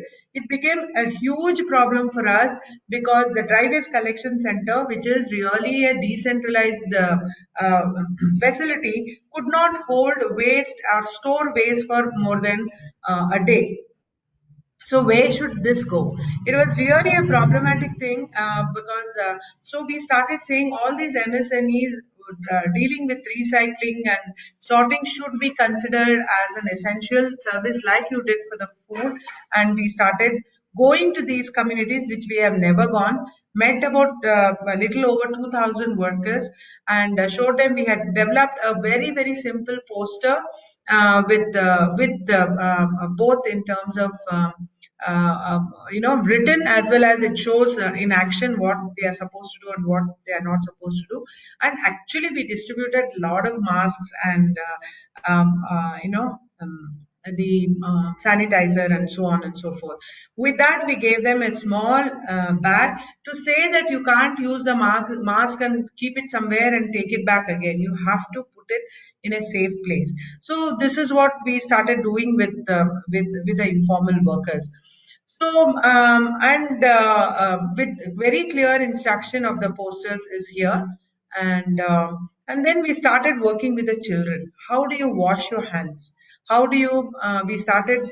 A lot of children started getting scared of COVID. So we came up with a book. It was an English book. We translated into Kannada. We started a podcast about different ways of handling waste and how we should do.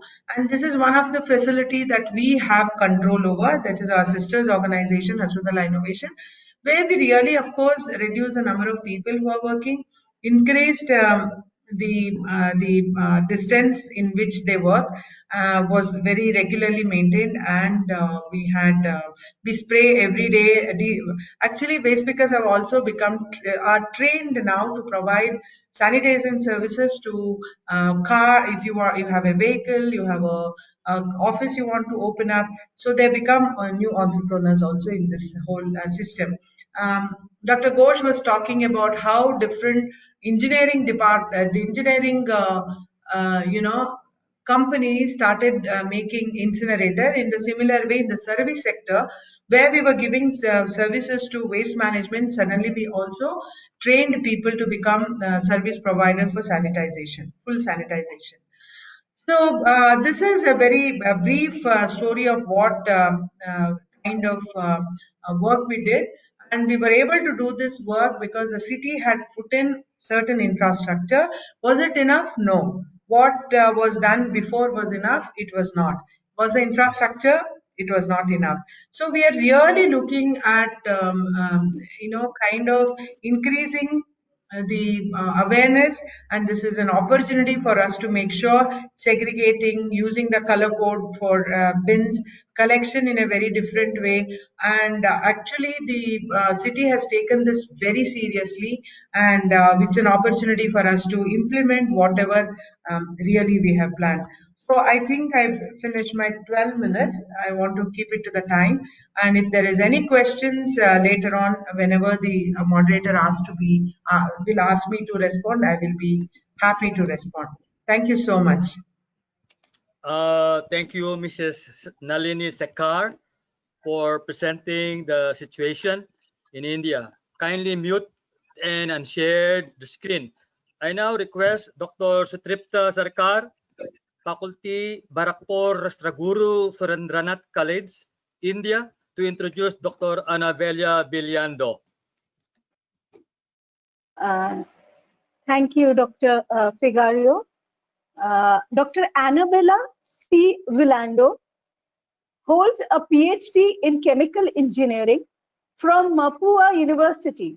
She is a member of the Bicol State College of Applied Sciences and Technology as an associate professor in graduate school studies.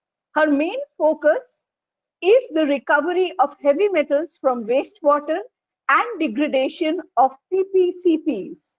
Dr. Annabella Villando, you have 12 minutes to present your deliberation, and kindly unmute and share your screen.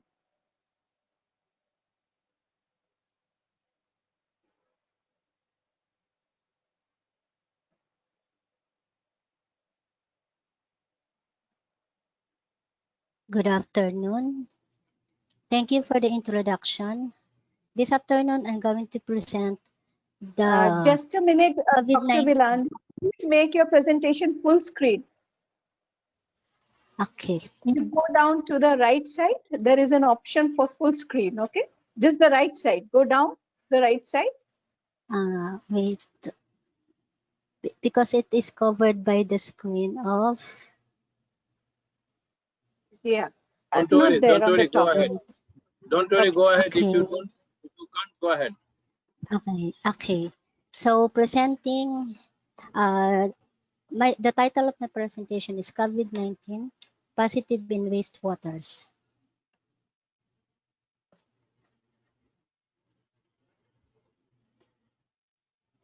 A new acute respiratory disease known as COVID-19, caused by a novel coronavirus, emerged at the end of 2019, was originated in China, in Wuhan, China.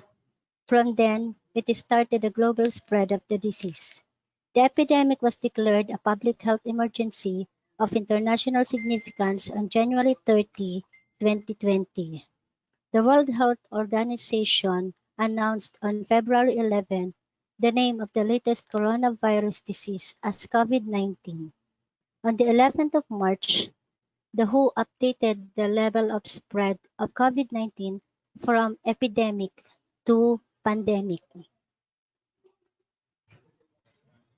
The emerging COVID-19 pandemic have reached global implications for public health, economic activity, and society as a whole.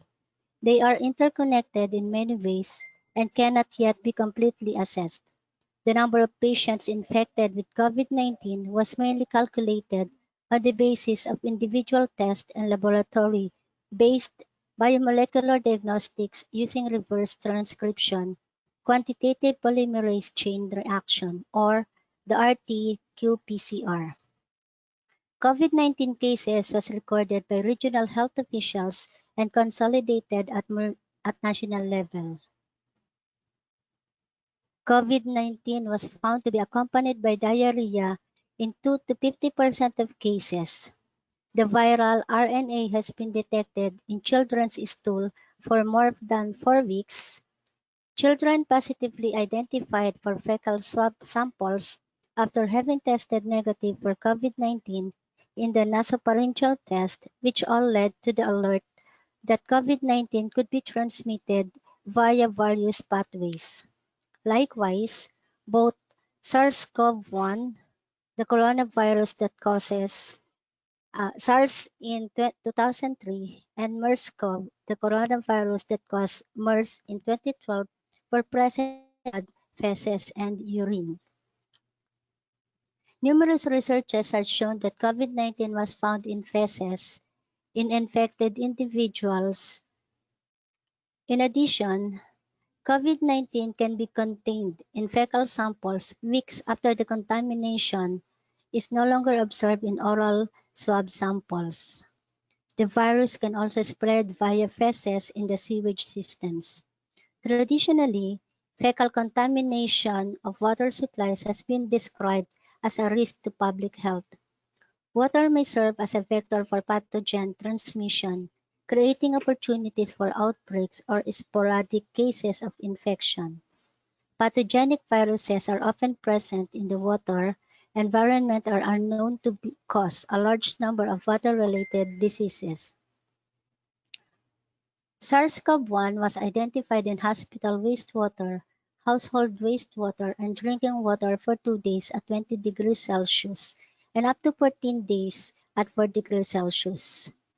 The virus could be eluded by 500 to 1,000 milligrams per liter of chlorine in a few minutes, and this can be killed by ultraviolet radiation or by heating for 30 minutes. Thus, the demonstration of temperature has a strong effect on viral persistence. In fact, it has been widely shown that higher temperature is correlated with fast inactivation of enteric viruses, and temperature is identified as the most important variable for viral sustainability in water. This is due to an increased protein denaturation and extracellular enzyme activity. On the basis of past studies, it has been concluded that the disinfection of SARS-CoV-1 in patients excrements, and wastewater is of great concern. In terms of COVID-19, its existence in hospital drainage system has been recorded and community wastewater management sites, opening the way for the virus to enter the community water supplies. Also, water droplets transferred from defective water pipes was found to be involved in an infection of SARS-CoV-1 in Hong Kong. The reason was a defective sewage system which initiates the transmission of virus-laden droplets through the MTU vents in the restrooms, from which ventilation brought them through several other rooms. It was argued that the possibilities for the significant viral load within the sewage drainage system, in combination with the possibility for airborne transmission due to virus aerosolization. This calls for the sewage piping system to be regarded as a prospective transmission pathway for COVID-19. The interconnection of the sewage piping system may promote the exposure of COVID-19 within or even between buildings. Such aerosolization and droplets generated during flushing of toilets to be seen as a method for transmission for several kinds of infectious diseases. It was detected in untreated wastewater in Netherlands, Australia, Greece, and USA. COVID-19 macromolecules have been found in the patient's saliva, blood, and anal swabs. This raised the issue of viral gastrointestinal illnesses and fecal transmission pathways for the virus. The provided information indicates that the COVID-19 virus may also be present in environmental water systems that may serve as ground for viral infections. The US EPA has noted that conventional treatment and decontamination methods for wastewater treatment plants are predicted to be effective in removing the virus from the sewage systems.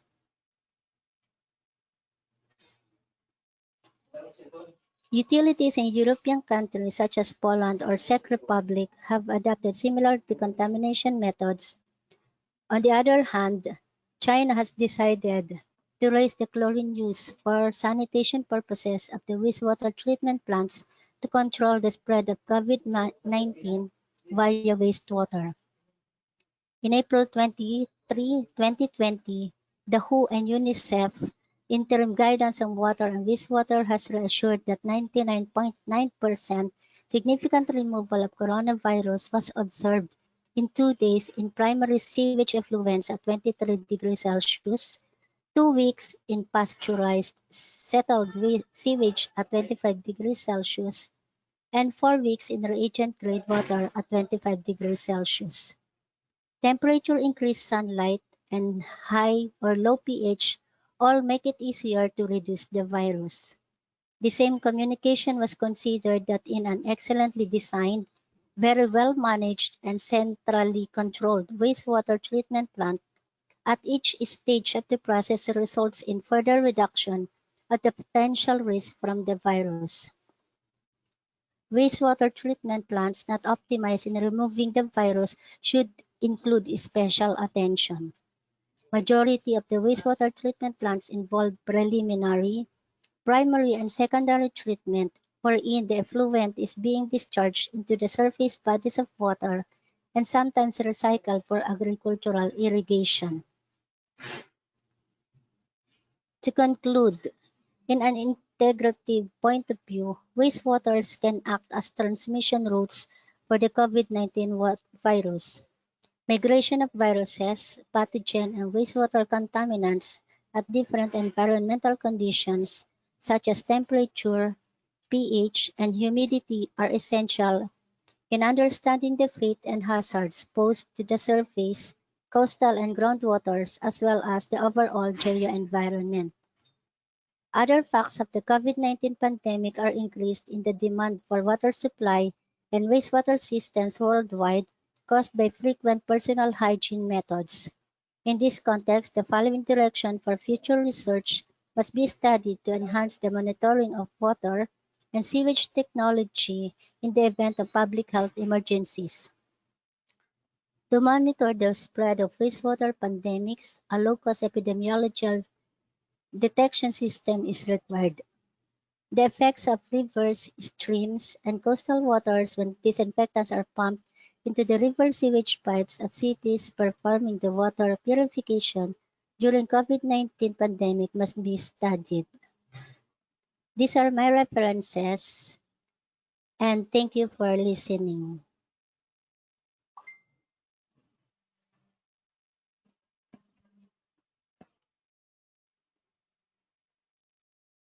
Hello?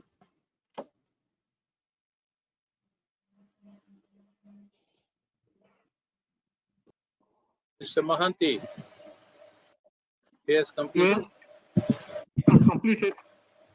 What about the presentation by Mr. Borua, Professor Borua? Yeah, he is here. I'm here. Yeah, I will. Okay. Okay. So the next presentation is by, I think I'm missing this program somehow. Yes. The next presentation is by Professor Deven Borua. I think please go ahead. I think the Secretariat will give a small introduction about Professor Borua. But meantime, you share with him the screen. Rahul, go ahead. Enable me to share. Thank you.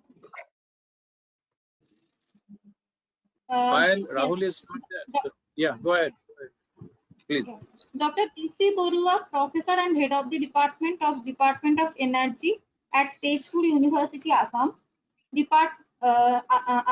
His research areas are bioenergy, energy management, rural energy planning, having 100 articles, 19 PhD scholars, and 35 MTech theses he guided.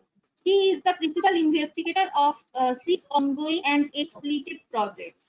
He received Commendation Medal by Indian Society of Agricultural Engineering (ISAE), Indian Distinguished Visiting Fellowship by University of Nottingham, UK, Eminent Engineering Personality by the Institution of Engineers, India in 2015, Fellow Institution of Engineers, India in 2012. Dr. Borua, kindly unmute yourself and share your screen. You have deliberation time of 12 minutes. Thank you very much. I have noted my time. Esteemed chairman of this session, Mr. C.R.C. Mahanti, co-chair, Professor Rao, all other co-speakers of this session, all particularly Madam Nalini, I have a very huge salute for you.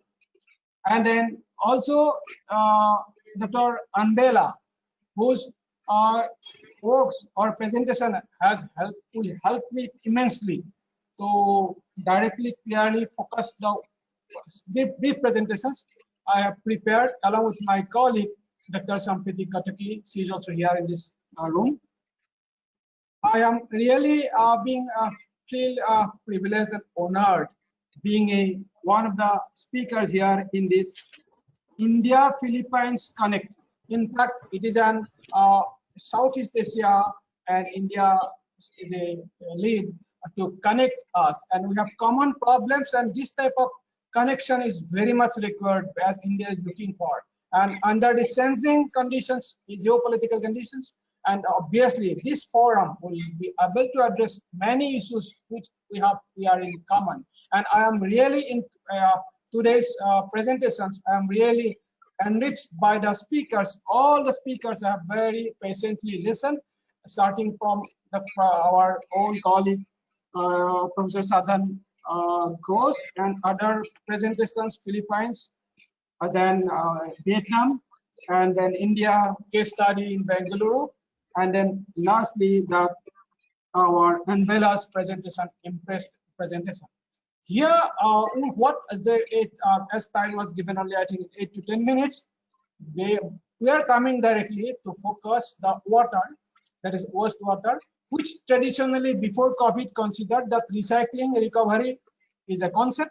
Now, with this pandemic, particularly COVID pandemic, what would be the role? Particularly, what would be the, just to sensitize ourselves. We learned many things. This 6 months experience is a really huge experience for all of us We have experienced all sort of corners of life: academicians, researchers, industrialists, politicians, journalists. Everybody learned a lot. Now, what will be the forward part? How should we go? Already who has declared that we should be prepared for any sort of pandemic in any future. Yes, we should do it.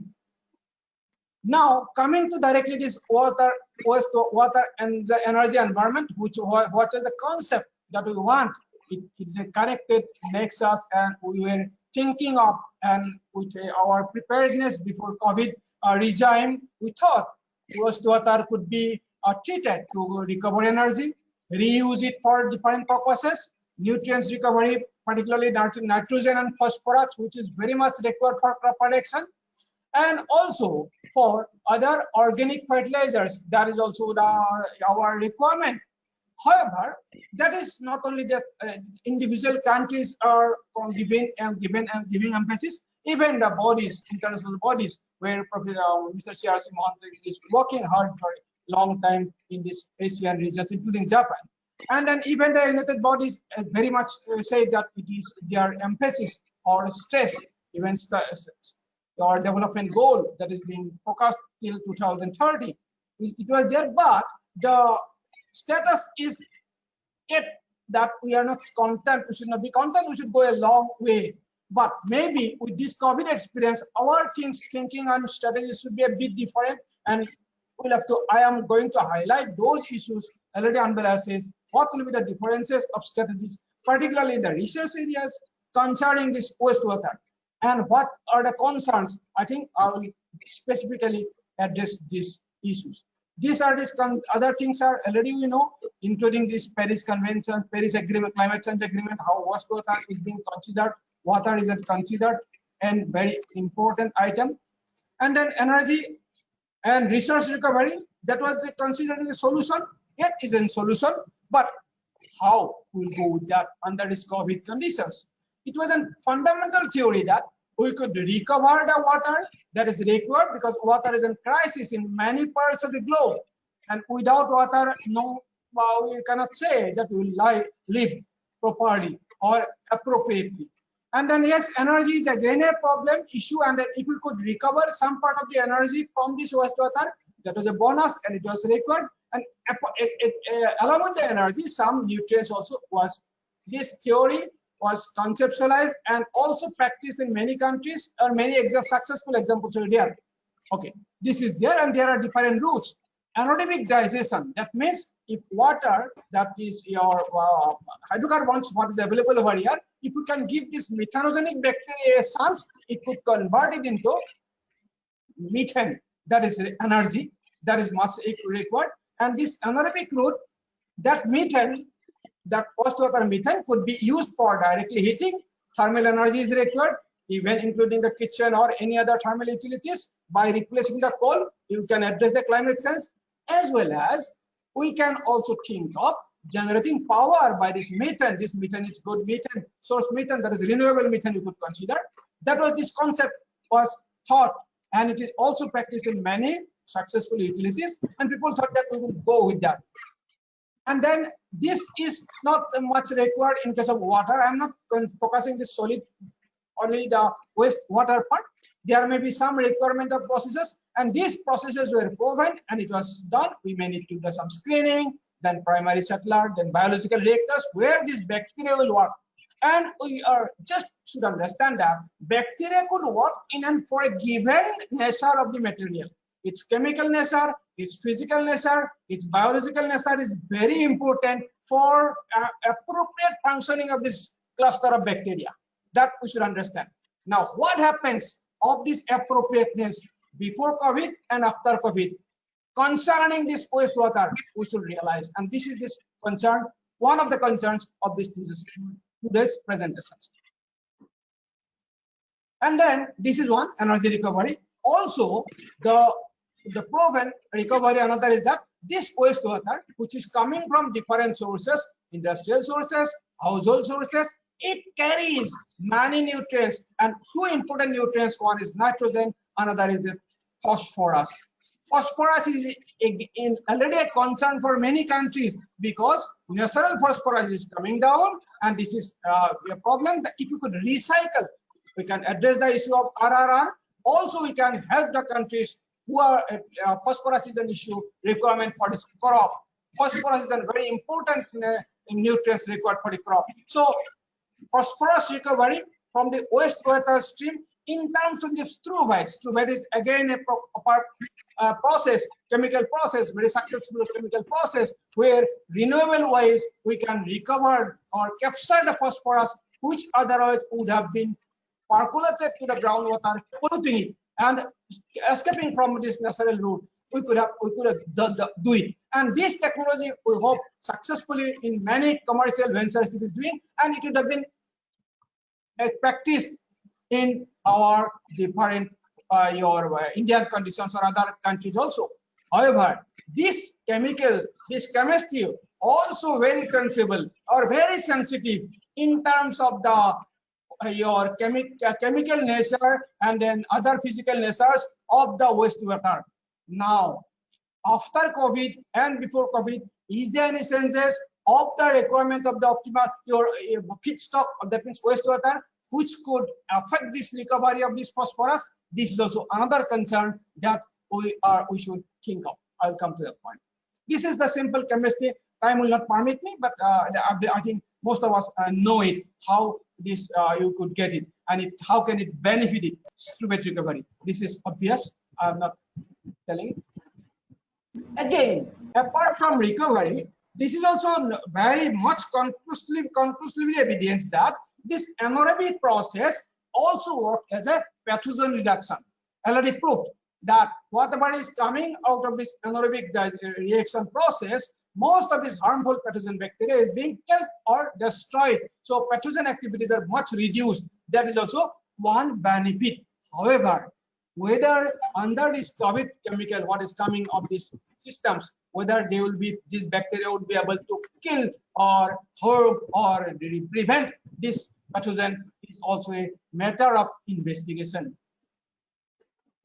As I think this Anbela has helped me to skip this slide, because already she has cited, yes, there are many literatures, even the very fresh literatures, which cited that is wastewater presence of COVID or COVID organisms or virus in the wastewater system, and the reason is that fecal or oral ethics, and many countries, including that, as rightly expressed, that all countries of the globe, or this wherever this research is doing, including the European countries, Netherlands, Spain, or American countries, USA, even China, Australia, mostly. I could not connect any papers on India. Could be India also, the same results would come. So now this is a concern. If wastewater is carrying this virus, and this is another concern, how to take care of it. Though now this is a concern, and this may not be conclusively evidence, because most of the things are studied within this last 6 months, because many of the things of this actual COVID is not known biology or its molecular structures. So most of the research, I think, perhaps were earlier SARS-CoV-2. That is one issue.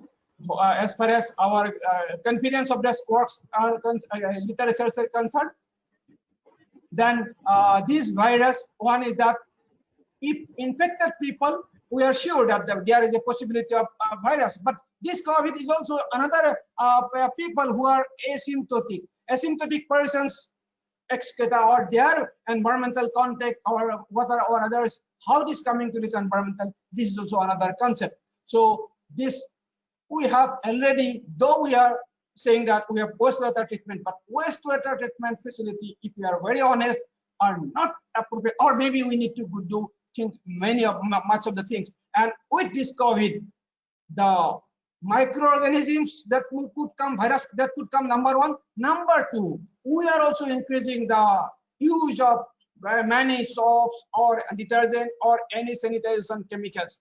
What will be the effect of these chemicals on the environment, on our proposed facilities of recovery, struvite recovery, energy recovery? that those are also should be seriously seen. And then we should see or appropriate benign method of the sanitization. Otherwise, we are solving one problem. It should not create another problem of impacting the environment. That should be another focus of it. So literature already suggests some of the chemicals would be useful. Some of the physical method, it is useful. Physical method, solar radiation also, obviously it appears that it may not be non-benign. However, chemicals, we should not leave any stone unturned while assessing, evaluating the use of chemicals for our treatment as well as for our sanitization methods. So this is also the treatment options available in the literature, but our concern is that these residues which will remain in the water, their types, their quantity, the duration that your time, how long they will revive there, and their impact, and how it will concern this research, recovery, recycling, reutilizations, reuse. This should be investigated. I think this forum is an appropriate forum. As Madam Nalini has says that maybe we could not have any guidelines. It is obvious because COVID has come so sudden. But there are some guidelines in Red Cross as report. It's a very good thing. This ICON SWM now is a good forum to study and to indicate some past guidelines for the researchers, for the policymakers, for the governments, and for a common society, global society, and maybe a sub-global society called India, Philippines, Vietnam, or other countries of these regions, because we have commonalities. With this, I thank all of you. Particularly, I thank my colleagues, Dr. Sampriti Kataki and her work organizations, DRL, Defense Research Laboratory, TESPOR. These are some of the research papers. With this, thank you. Complete. Thank you, Professor Devendra, for your lucid presentation. I now request the speakers to address the questions. May I request the rapporteur and coordinators to raise the question from chat box. Each speaker, only one question.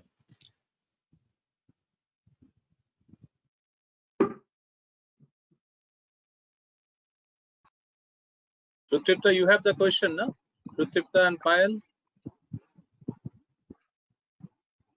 Please hurry up. Yes, sir. Yes. Carry on. One by one. So we have a few question answers. Questions to which we will be seeking answers. The first question is for Dr. Ha, and it has been asked by Dr. Aries. What are the initiatives of the academic institutions on the problem of marine littering? Thank you, ma'am. I will answer your question. In Vietnam, we also in the way forward, we also mentioned about the education to increase awareness of the community is more important. So firstly, we spend more spend to invest to the education from the elementary to secondary school, and then otherwise we also invest to some scientific and then the researcher from some university academy to try to have more research focus on the livelihood to reduce plastic marine in the area. Thank you. Thank you. Okay. Thank you, Professor Ha. The next question is to Dr. Ancheta. It has been asked by Dr. Avito. What are the important elements of Ecological Solid Waste Management Act that could facilitate infectious waste? There is another question. How can community-based solid waste management reduce plastic waste? Dr. Ancheta, please. Another way of reducing the first question was a component of may I repeat the would you please repeat the first question? Yes. what are the important elements of Ecological Solid Waste Management Act that could facilitate infectious waste? The first question, one of the important elements of RA 9003 is the emergence of material recovery facility. So though there is segregation at source in the household, there could be further segregation of infectious waste in the material recovery facility, where the waste workers can generally separate this infectious waste prior to the final collection and transport of the different types of waste. And then the other question is, how can community-based another question? The next question is, how can community-based solid waste management reduce plastic waste? All right. Now, in community-based solid waste management, there would be the collaboration of community members, the household community members, and the local officials in waste segregation. So in community-based, we are giving the households, the communities, opportunity to segregate waste at source through the material recovery facility. And so through this participation of the communities in collaboration with the NGOs and other civil society organizations, then there would be high diversion rate of plastics in the final disposal facility. Okay, thank you very much. Thank you. I request the session's chair to proceed because there are no more questions in this technical session. Okay, thank you, Ipsita. So it is my privilege to do a little bit brief summary of this technical session. First, I would like to thank all the presentators and the resource persons to deliver very useful presentations with regard to circular economy and COVID-19. We had a number of useful presentations. The first one was the Philippine case by Dr. Arlene. I think she raised a very interesting case of how Philippines is facing the complex situations with regard to both natural disasters and the COVID-19 situation, and how the more packaging materials due to home delivery of food packages also growing, and that is compounding the difficult situation of managing the waste in this COVID situation. And also the increasing disposal of the infectious waste such as the masks and other things, how that have also created the challenges and the financial loss due to closing of the business operations. Plastics clogging the waterways, oceans, increased level of plastics in the oceans are a problem, and the challenge is how actually plastics could be beneficially used so that the situation could be balanced. The second presentation is from the Vietnam case. He talked about, Professor Ha, he talked about the National Action Plan to manage the marine plastic litter by 2030. I think he laid out a number of measures that the government of Vietnam is thinking of, like, for example, reducing the plastic marine plastic litter pollution by 70% by 2030. I think it is very encouraging. And also, Vietnam plans to ensure beach cleanup campaigns. And that's a very nice sound while I am summarizing this one. 80% of the marine protected areas to be from plastic litter, and how also we can assess the marine plastic litter every 5 years in their 11 major drainage basin. That is also very, and also a number of estuaries. That is a very important step. And they plan also to prevent the use of single-use plastic, almost 100% of the from the coastal tourism by 2030. So which is a very good initiative by Vietnam. Then we have a specific case from the Bangalore presented by Ms. Nalini Sekhar, how the community, they are grouped together to form a very informal group to come up with various waste segregation activities, and created their own informal group with their own guidelines based on, of course, the CPCP guidelines for the quarantine household waste. And they are also doing a number of awareness programs for the children and ordinary citizens. Then coming to the next presentation, which was by Philippines again, a little bit, yes. She was talking about the how various ways how to the COVID-19 viruses from the wastewater technology, and also the financial challenges and how to actually scale up, those applications in Philippines. The last case was by Professor Bo. It is a good case of circular economy, and he was talking about wastewater, energy, and environmental nexus, the importance of recovery of energy, the nutrients, nitrogen, phosphorus, and potassium, and other recoverable byproducts. At the same time, he was also mentioning how we can actually reduce the level of pathogens in the wastewater.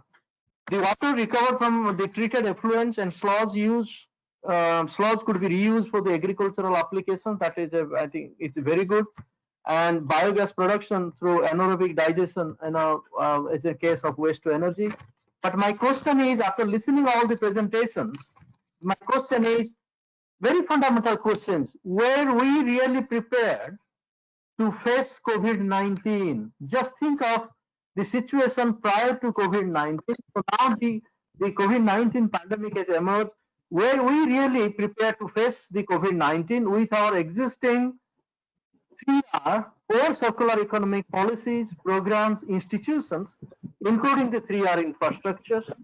And unless the wastes are absorbed in the economy in some way, we cannot claim that we are on the path of circular economy. Only disposal or incineration, landfilling, we can't call actually is a true circular economy, and they are not actually in the interest of any level of resource efficiency. And in order to use the resource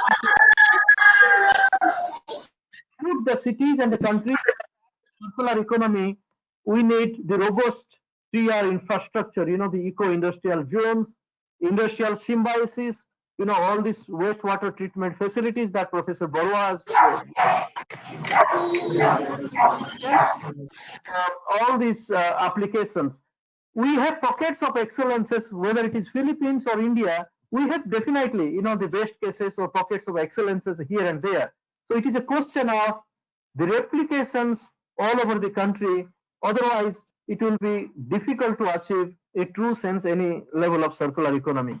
And in order to build circular economy, in order to build the related infrastructures, resource recovery infrastructure, industrial, eco-industrial zones, industrial symbiosis, and many other 3R infrastructure facilities, we also need a vibrant, the cooperation between the private sector, the government, and the scientific and institutions. If these three key actors, they actually act in isolation, and we can't achieve any true sense, any level of circular economy.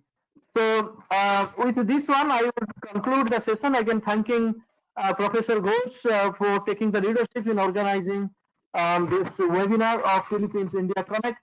That is a lot of relevance with regard to our Asia Pacific wide, the 3R initiative, the regional 3R forum in Asia Pacific that we are convening every year. And unfortunately, because of COVID-19, in a similar way, we will not be able to hold actually the physical forum, which was earlier planned to be held in Russia. And it will be again a webinar this year. It will be actually a series of webinars starting from November, mid-November until the 22nd of December. So we will all try to include in the loop so that you can also take part in the series of webinars that leading to the 10th Regional 3R Forum in Asia Pacific. And all this, the 10th ICON SWM and the series of webinars Professor Ghosh is organizing through his dynamic leadership are also serving as a pre-events for the 11th Regional 3R Forum in Asia Pacific. We hope that that will be held in Russian Federation sometime in 2021. So thank you very much. Thank you. Thank you. I request all participants to kindly mute your mic. Please keep your mic in mute mode. And speakers are requested and presenters are requested that they kindly mute, and when they are required or when they are asked to, they can unmute their mic. Thank you. Professor Ghosh, please proceed.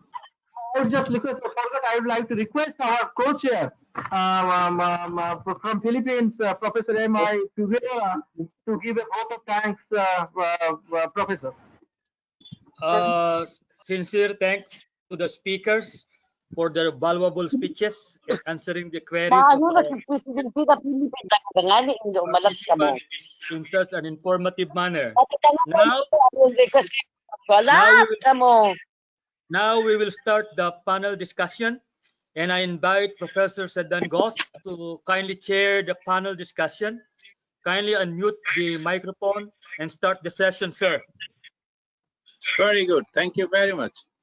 And I really appreciate the leadership by chairing and co-chairing the session by Mrs. C.R.C. Mohanty and Professor Figueroa, who are my very close friends. And I must appreciate different inputs by the speakers in the technical session. So at the outset, I request the organizers to kindly introduce the six panelists in the panel as per the program schedule. So kindly introduce them first, then I'll go for the panel. Please go ahead. All right. For our first panelist is a Dean of Faculties, the Institute of Rural Reconstruction, and Professor and Head of the Department of Lifelong Learning and Extension, Rural Extension Center, Visva Bharati University. He received PhD or doctor degree in agricultural economics from Visva Bharati University. He was co-principal investigators of the India-UK International Project on development and integration of biomass and concentrating photovoltaic system for rural and urban energy bridge or bio-CPV, and authored 4 books. Our first panelist worked as the registrar, Visva Bharati University, and director, Agroeconomic Research Center, director, Visva Bharati Publishing Department. Our first panelist is Professor Amit Kumar Hazra. I request all the panelists to show your face by putting the camera on and the microphone. Yeah, please go ahead. Our next panelist is Dr. Linley Pintor. Dr. Linley Pintor is a Grand Slam Leadership Awardee when she graduated for a PhD in University of Philippines. She is supervising science research specialist at the Ecosystem Research and Development Bureau. Her expertise is in the field of social science, environmental science, community development, and public policy. She served as a consultant in Philippines and Laos. Further, she received Best Paper Awards in international conferences. Dr. Linley Pintor, kindly unmute when asked to, and kindly put on your camera so that all can see. All right. Okay, so our third panelist is Professor Gopinath Halder. Professor Halder is the head of the Department of the Chemical Engineering Department of the National Institute of Technology, Durgapur, India. May we Thank you. request Professor Halder to turn on his camera, please? Or her Thank you. Ipshita. Our next speaker is Dr. Moise Norman Z. Garcia.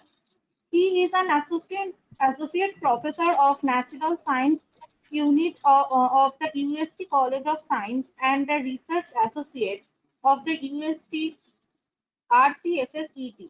He is a registered medical technologist and has 30 years teaching experience in handling courses in environmental science, chemistry, and biological sciences.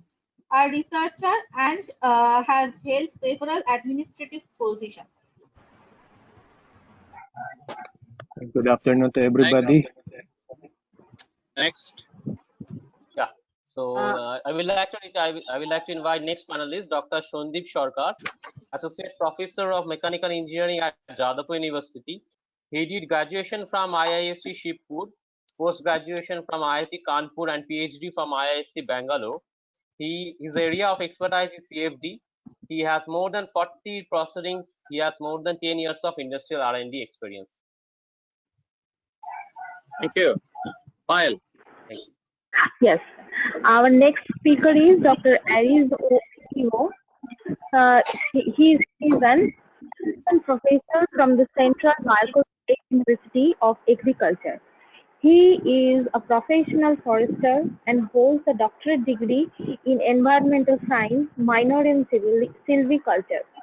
His research interests are forestry, agroforestry, watershed, sustainability, food and nutrition security, and environment. Thank you. Thank you. Thank you.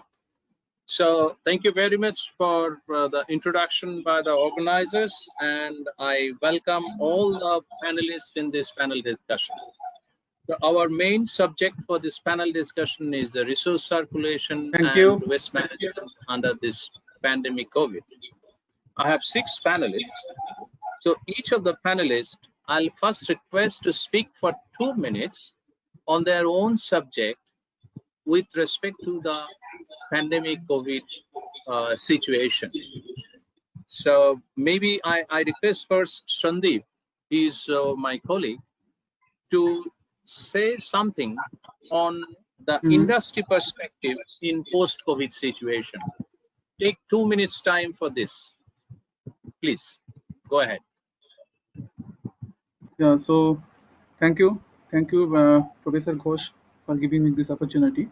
So, since given the closure of operations in most industries, the nation's steel demand, maybe since I was in with steel industry for a couple of years, in financial year 2020-21, is slotted to fall by about 15%.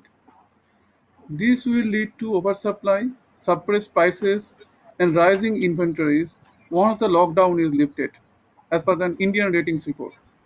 As a result, the inventories will mainly compromise intermediate or semi-steel items used by downstream players whose units are currently closed because of the lockdown. The biggest barrier, however, is the collapse of demand from various industries. As most consumers have postponed discretionary spending, there is muted demand in all industries, bearing essential such as groceries and FMCGs, be it white goods, capital goods, automobiles, and host of others. The demand from consumers has plummeted.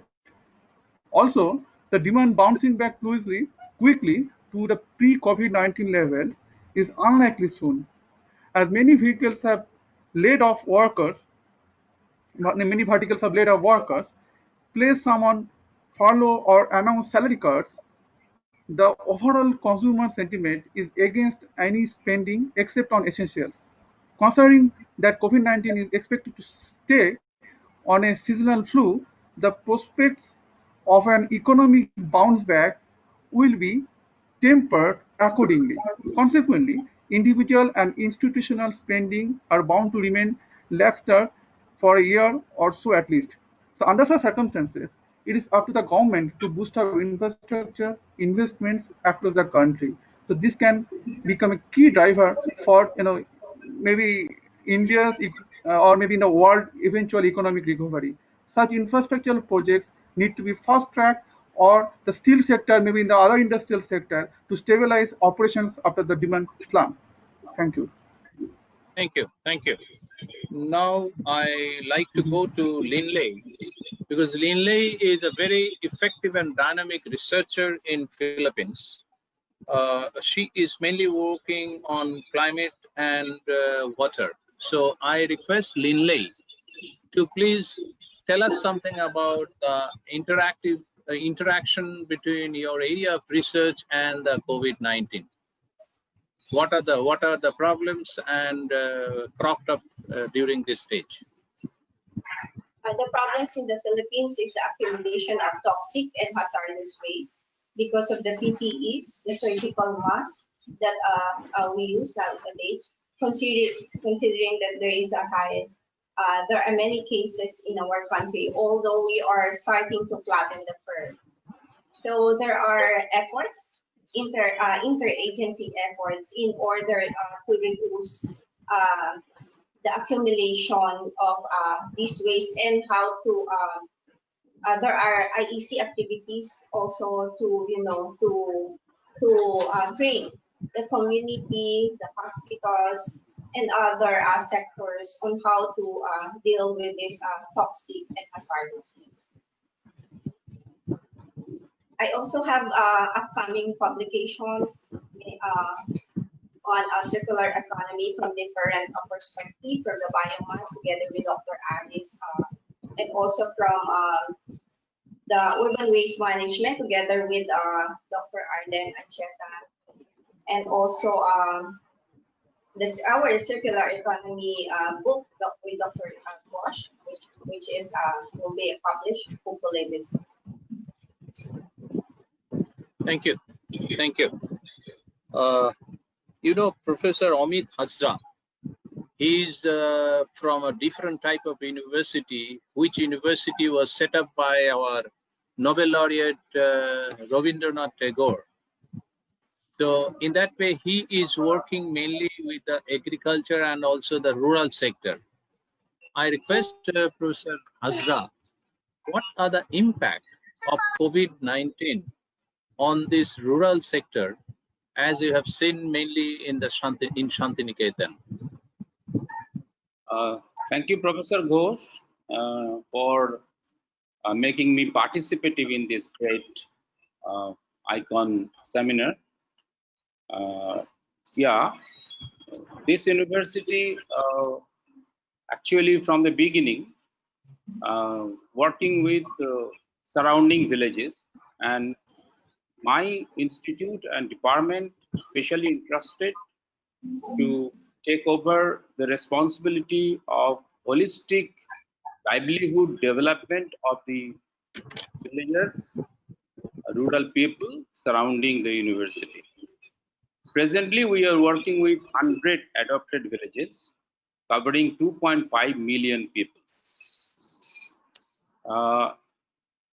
During this period of COVID-19, we have generated many innovative programs along with assistance to the rural people, especially for the migrant laborers who come from different places of the country and enter into the village, maybe with symptom or maybe without symptom. So primarily we generated the COVID-19 awareness to all the people by different modes, and we have a solid foundation in each and every village with a village development society. They have their own bodies, secretary, president, and they were called for, and they had been given instruction that how to deal with these migrant laborers and how to quarantine them outside the village, probably in a primary school, because all the villages have one primary school. Then how to tackle the issue by giving them food, water, necessary medical facilities. Moreover, in this lockdown situation, those who become unemployed and especially these small wage earners, petty wage earners. However, excuse me, Mr. Professor Hasda, we will come back to you next time that with a question, what are the innovative processes they have adopted during this COVID-19 lockdown processes. Okay, thank you. Now I'm going to Dr. Aris. Dr. Aris, you are mainly interested in wastewater testing. So in that way, if you want to say something on that and how it is impacting, please. Yeah, good afternoon, Dr. Ghosh. Thank you. I would like to answer that on a different perspective. All right, no problem. Actually, it's actually a wake up call for every one of us. This pandemic, especially during the lockdown. Here in the Philippines, it was the time for the environment to rest. The Manila Bay, for instance, was able to recover during the lockdown because there are less people polluting the area. Here in Bicol, the Bicol region, we have a river here, and we took some samples right after the lockdown, and there was actually an improvement in the water of the river actually. So it was really a wake up call to each and every one of us. Uh, Dr. Linley told us earlier that we have an upcoming research on biomass. So basically, Philippines is an agricultural country, and since we are in an agricultural university, same with Dr. Ha. So we'd like to look at the circular economy. We'd like to look at how people can make use of this biomass in order for the people to help them to be more resilient for this oncoming pandemic. So All right, thank you, Aris. Thank you, Aris. Now, Dr. Haldar, he is the professor in National Institute of Technology. So he's one of the areas is biomedical waste management. So Professor Haldar, you tell us what can be the way for implementation of circular economy in biomass waste biomedical waste management. Yeah, uh, it's very good afternoon to all of you present over here. Thank you so much. Now, since I belong to basically these the research domain, wastewater treatment, particularly energy and environment. So where energy field, particularly just a couple of days back, I had submitted one proposal also to the Department of Science and Technology. So where this biomedical waste to energy converter. Basically, this equipment, what has been developed in the laboratory, where these these equipment that will help to convert this biomedical waste. Actually, my intention was to convert this biomedical waste, particularly these globes, masks, personal protective equipment, plastic containers of sanitizers, to pyroil and fuel gases. Actually, this biomedical waste, its disposal is presently a huge challenge to us, because due to this pandemic situation, COVID-19 situation, where this biomedical waste, these are the waste that are getting used, consumed by the patients and the common people. So where these biomedical waste, if it is possible to convert it to this pyroil and fuel gases, so then definitely it will help, it will intensify the concept of this process intensification and the circular economy also. So these biomedical waste mostly consist of these synthetic polymers and pertaining to the treatment of these COVID-19 patients, and the waste that will be generally pyrolyzed in this technique under this best predicted parametric optimized condition like heating rate, time, gas flow rate, in the indigenously developed cost economic thermal reactor. And this pyrolysis process, followed by condensation of the wastes, will generate pyro oil, carbonized char, and this non-condensable fuel gases. And these Thank you. highly Thank you. condensable pyro oils that will be also used as gases or as fuel. So this is the Thank you. concept people can just use. So that definitely will Yeah. help this circular economy. Thank you, sir. Thank you. Thank you. Thank you. So meantime, before I go to Dr. Garcia, I request all the participants to please put your questions to the panelists writing on the chat box. If you have any question, you can write on the chat box your question to the specific panelists by putting their name.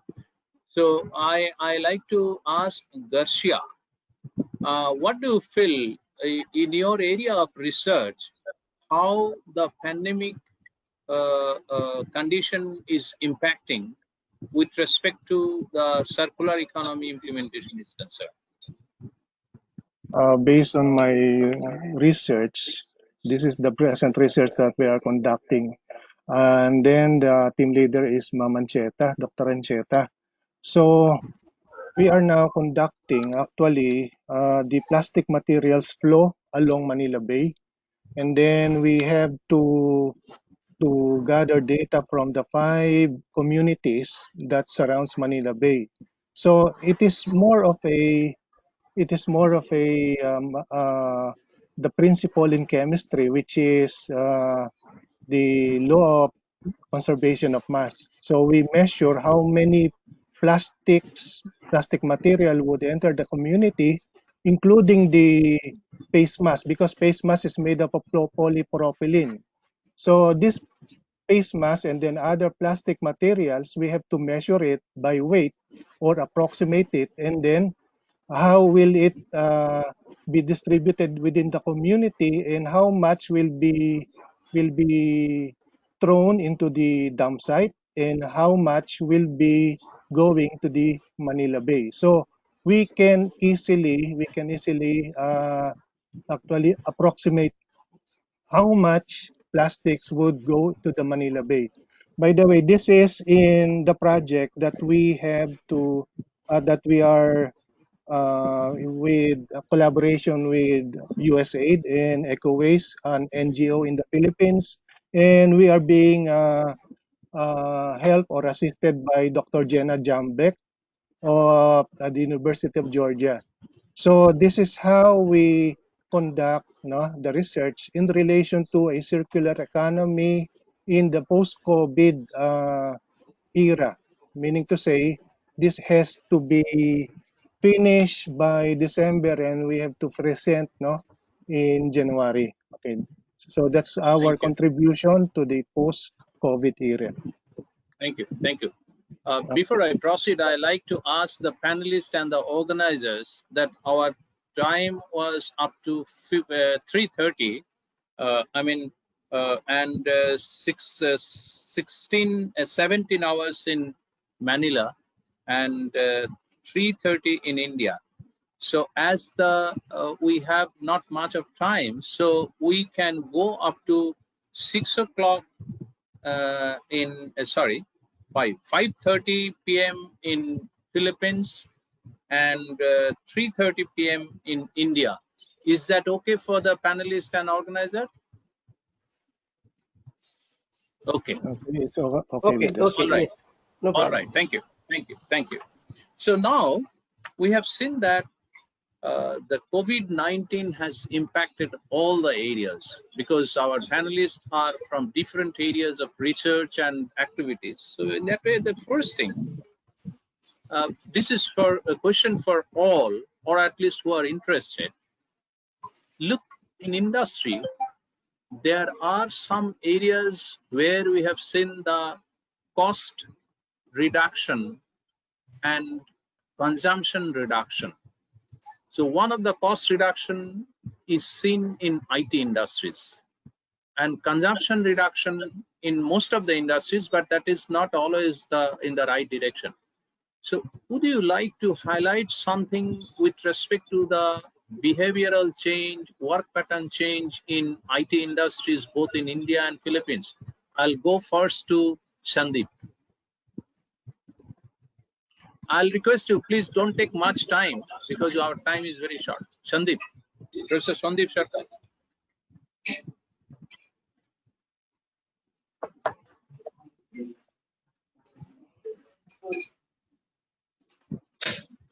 Shondib is available.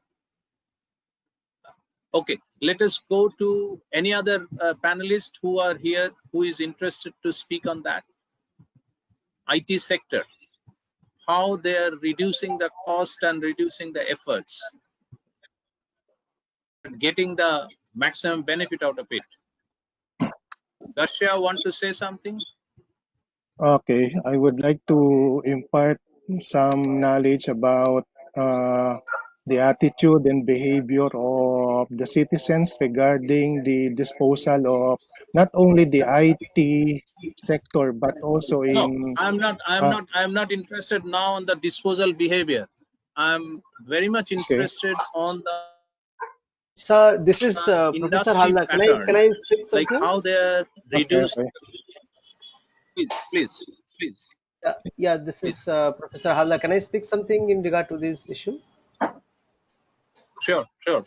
Please Yeah. go ahead. So since myself is a professor of this department over the couple of years, and I have many students, those who are presently working in different IT sectors, IT industries in our country. So just over the couple of months, what I had an interaction and discussion with them, they are presently working at safely basically from their home, and they do not have to attend any meeting, and they do not require to go to the office. From this perspective, basically, uh, uh, the many things what are basically we require in office, and particularly this electric consumption, power consumptions, and many consumables what we require to work out daily in our daily office life. So definitely that are getting reduced in that sense. And one more thing is uh, electrical power that are getting consumed in home, but the office, where these consumable items, electrical power consumptions, and many other things, particularly these IT accessories and peripherals that are also use very less consumptions. So these kind of consumptions that are very less, and definitely that is getting impacted due to the COVID-19 pandemic. So this is very consumption less, and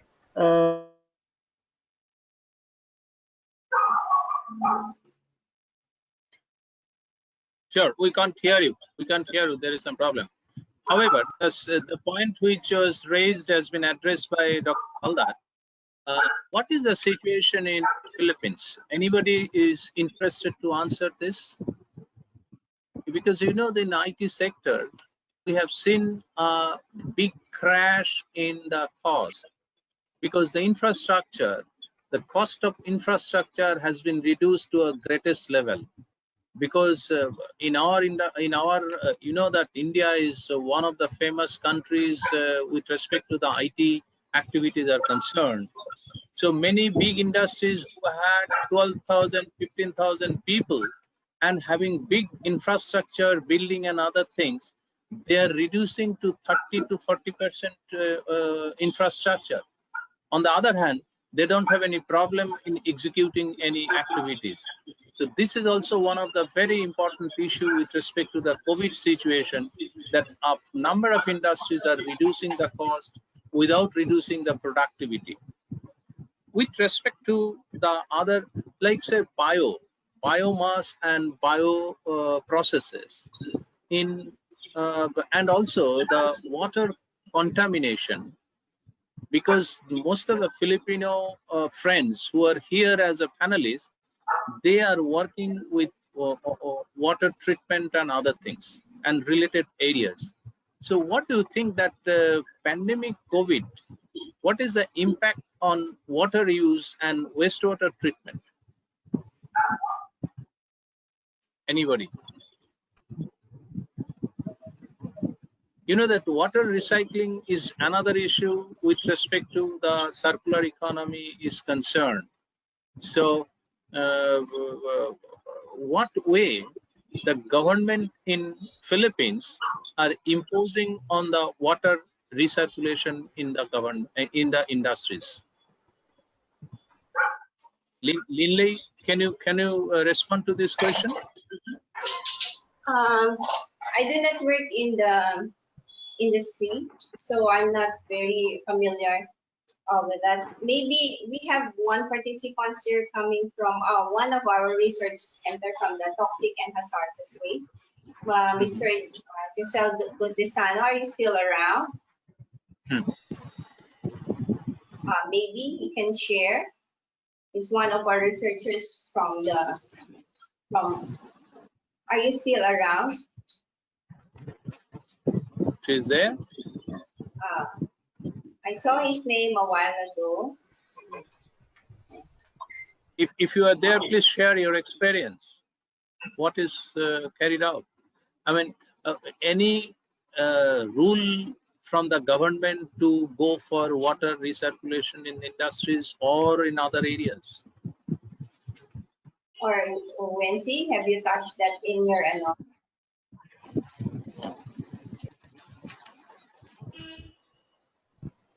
All right. So in India, there are a number of initiatives. So I request Dr. Haldar if you can give some light on it. Water recirculation and wastewater treatment. Yeah. In Yes.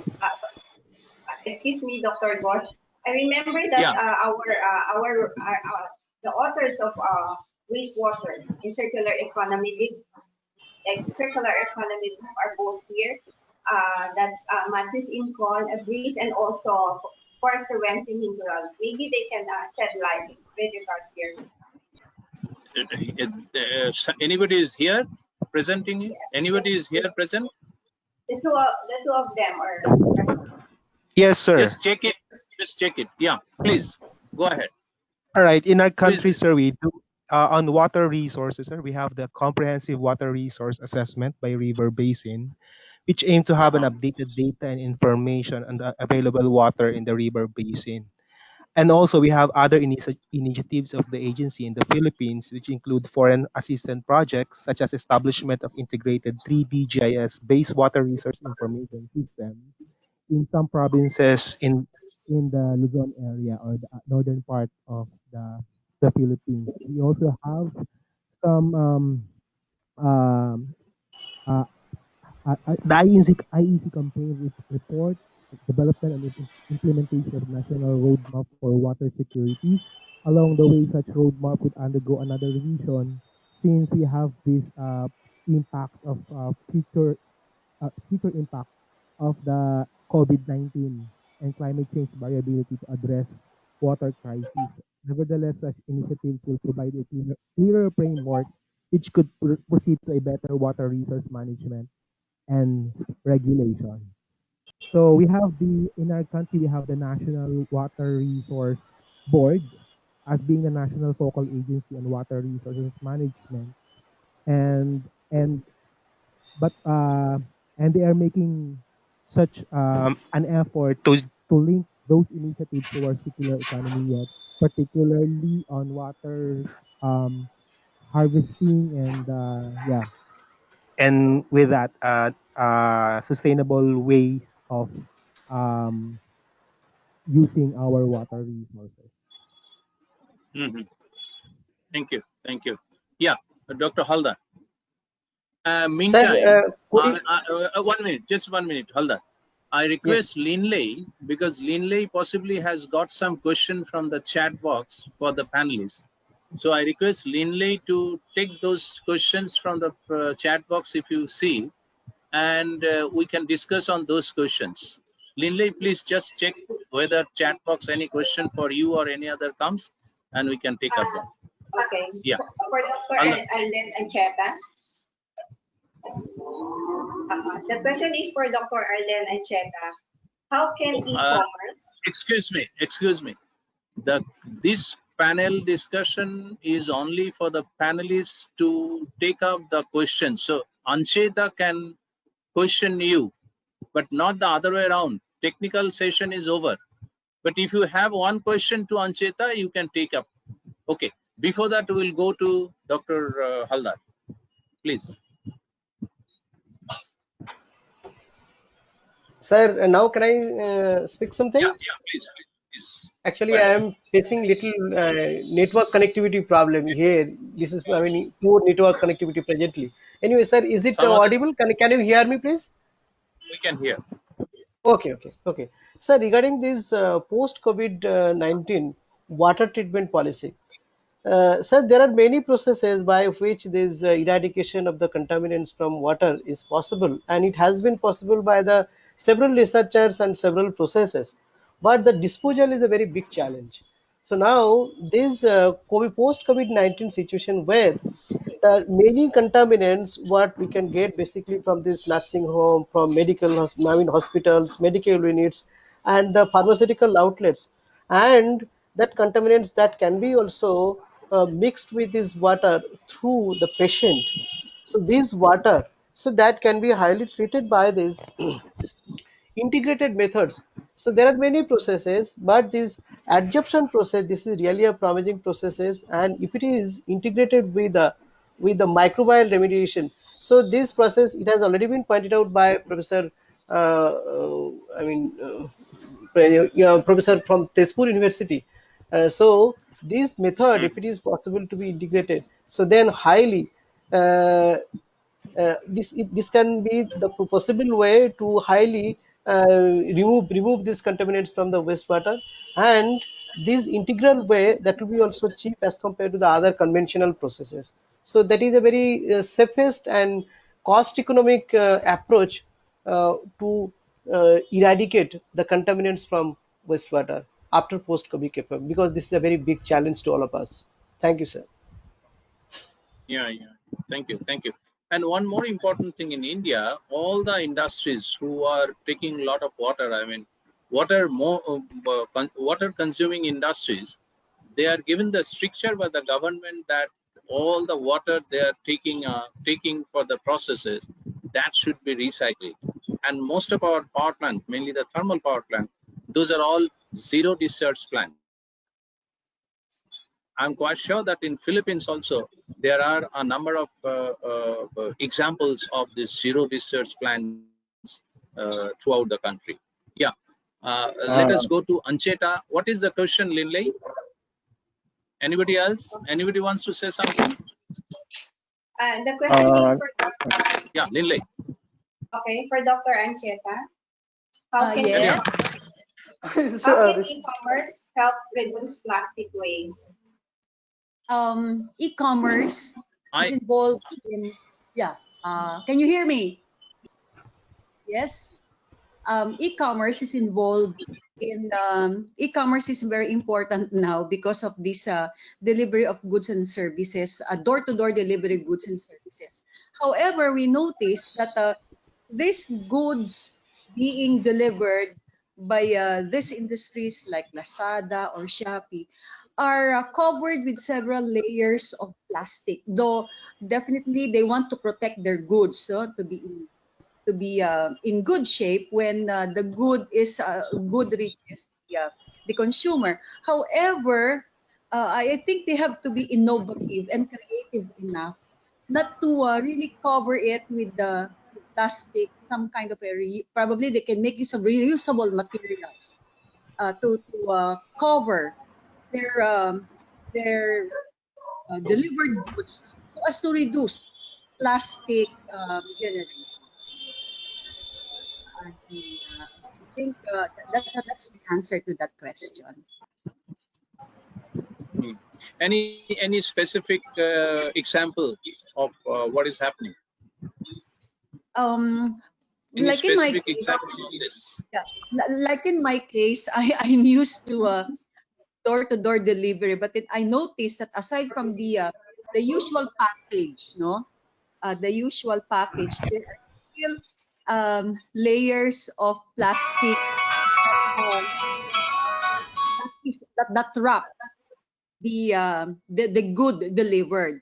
So probably if the good delivered is not actually breakable, then they can lessen the wrapping of plastic and make use of reusable materials. Okay. So that's my response Good. to the Okay. Yeah. Okay, so let me go to some other areas of concern, because which is a common area for all of us. You know, the rack pickers or the waste pickers in the society, they are at risk always. So what are the changes in Philippines that government or the municipality has taken up to take care of those rack pickers on the waste pickers with respect to the COVID affected persons are concerned, or the COVID Dr. waste is Gosh, concerned? Doc, What is the Dr. system Gosh, adopted now? Yeah, please. Dr. Gosh, may I answer the Garcia, question? Garcia? Okay, yes. Yeah, please. Uh, I would like to answer first the question that you asked earlier about the Philippine government implementation of wastewater. Now, that Okay. is actually based on the Republic Act 9275, which is the Wastewater Act of 2004. No? So in that Republic Act or that law, it requires actually the waste treatment or wastewater treatment plant among the big industries, especially the malls, the the schools, no, the university. In our university, we have this, no, we have this wastewater treatment plant, and also in condominiums.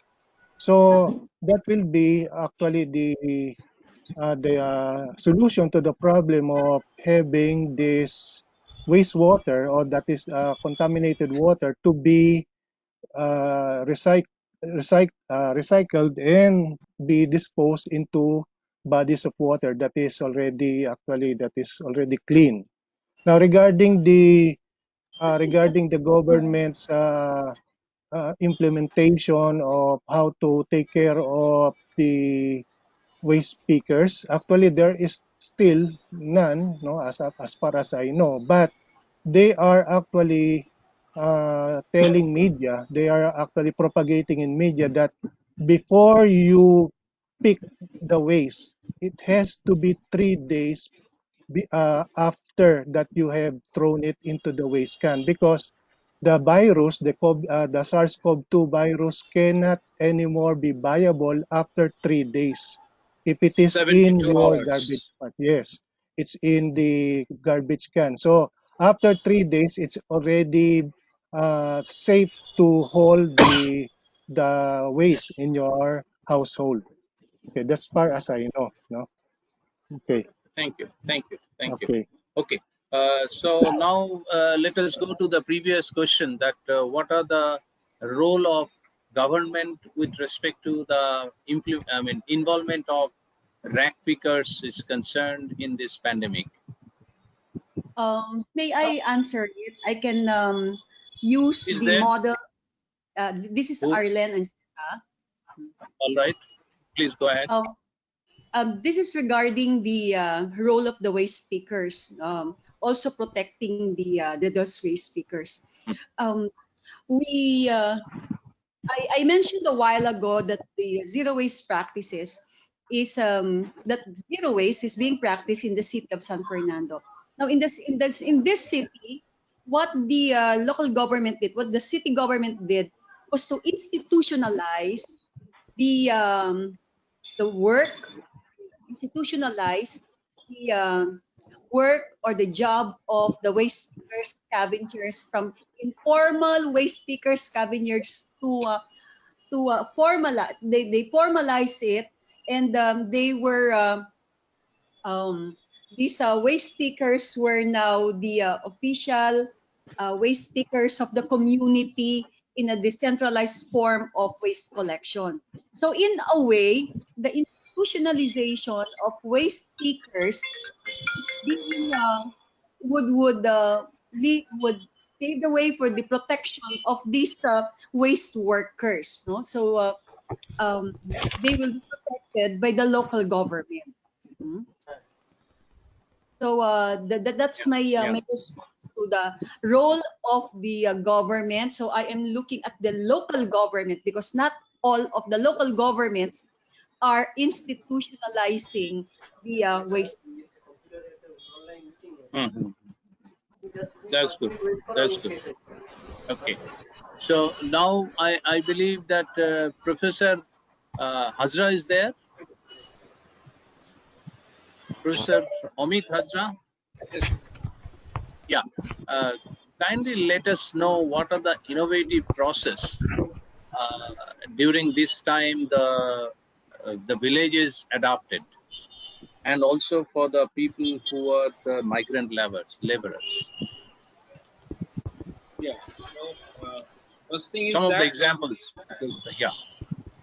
first thing is that generating awareness is a big issue, and you know that many different schemes already suggested by government of India and government of West Bengal, and we have to make them aware about the schemes like say Pradhan Mantri Garib Rozgar Yojana for the poor people, for the migrant laborers especially, who can work in this MGNREGA project, means 100 days work program, working, who did not have their job cards, but getting some kind of coupon or validity, they can be an active member of this MGNREGA program.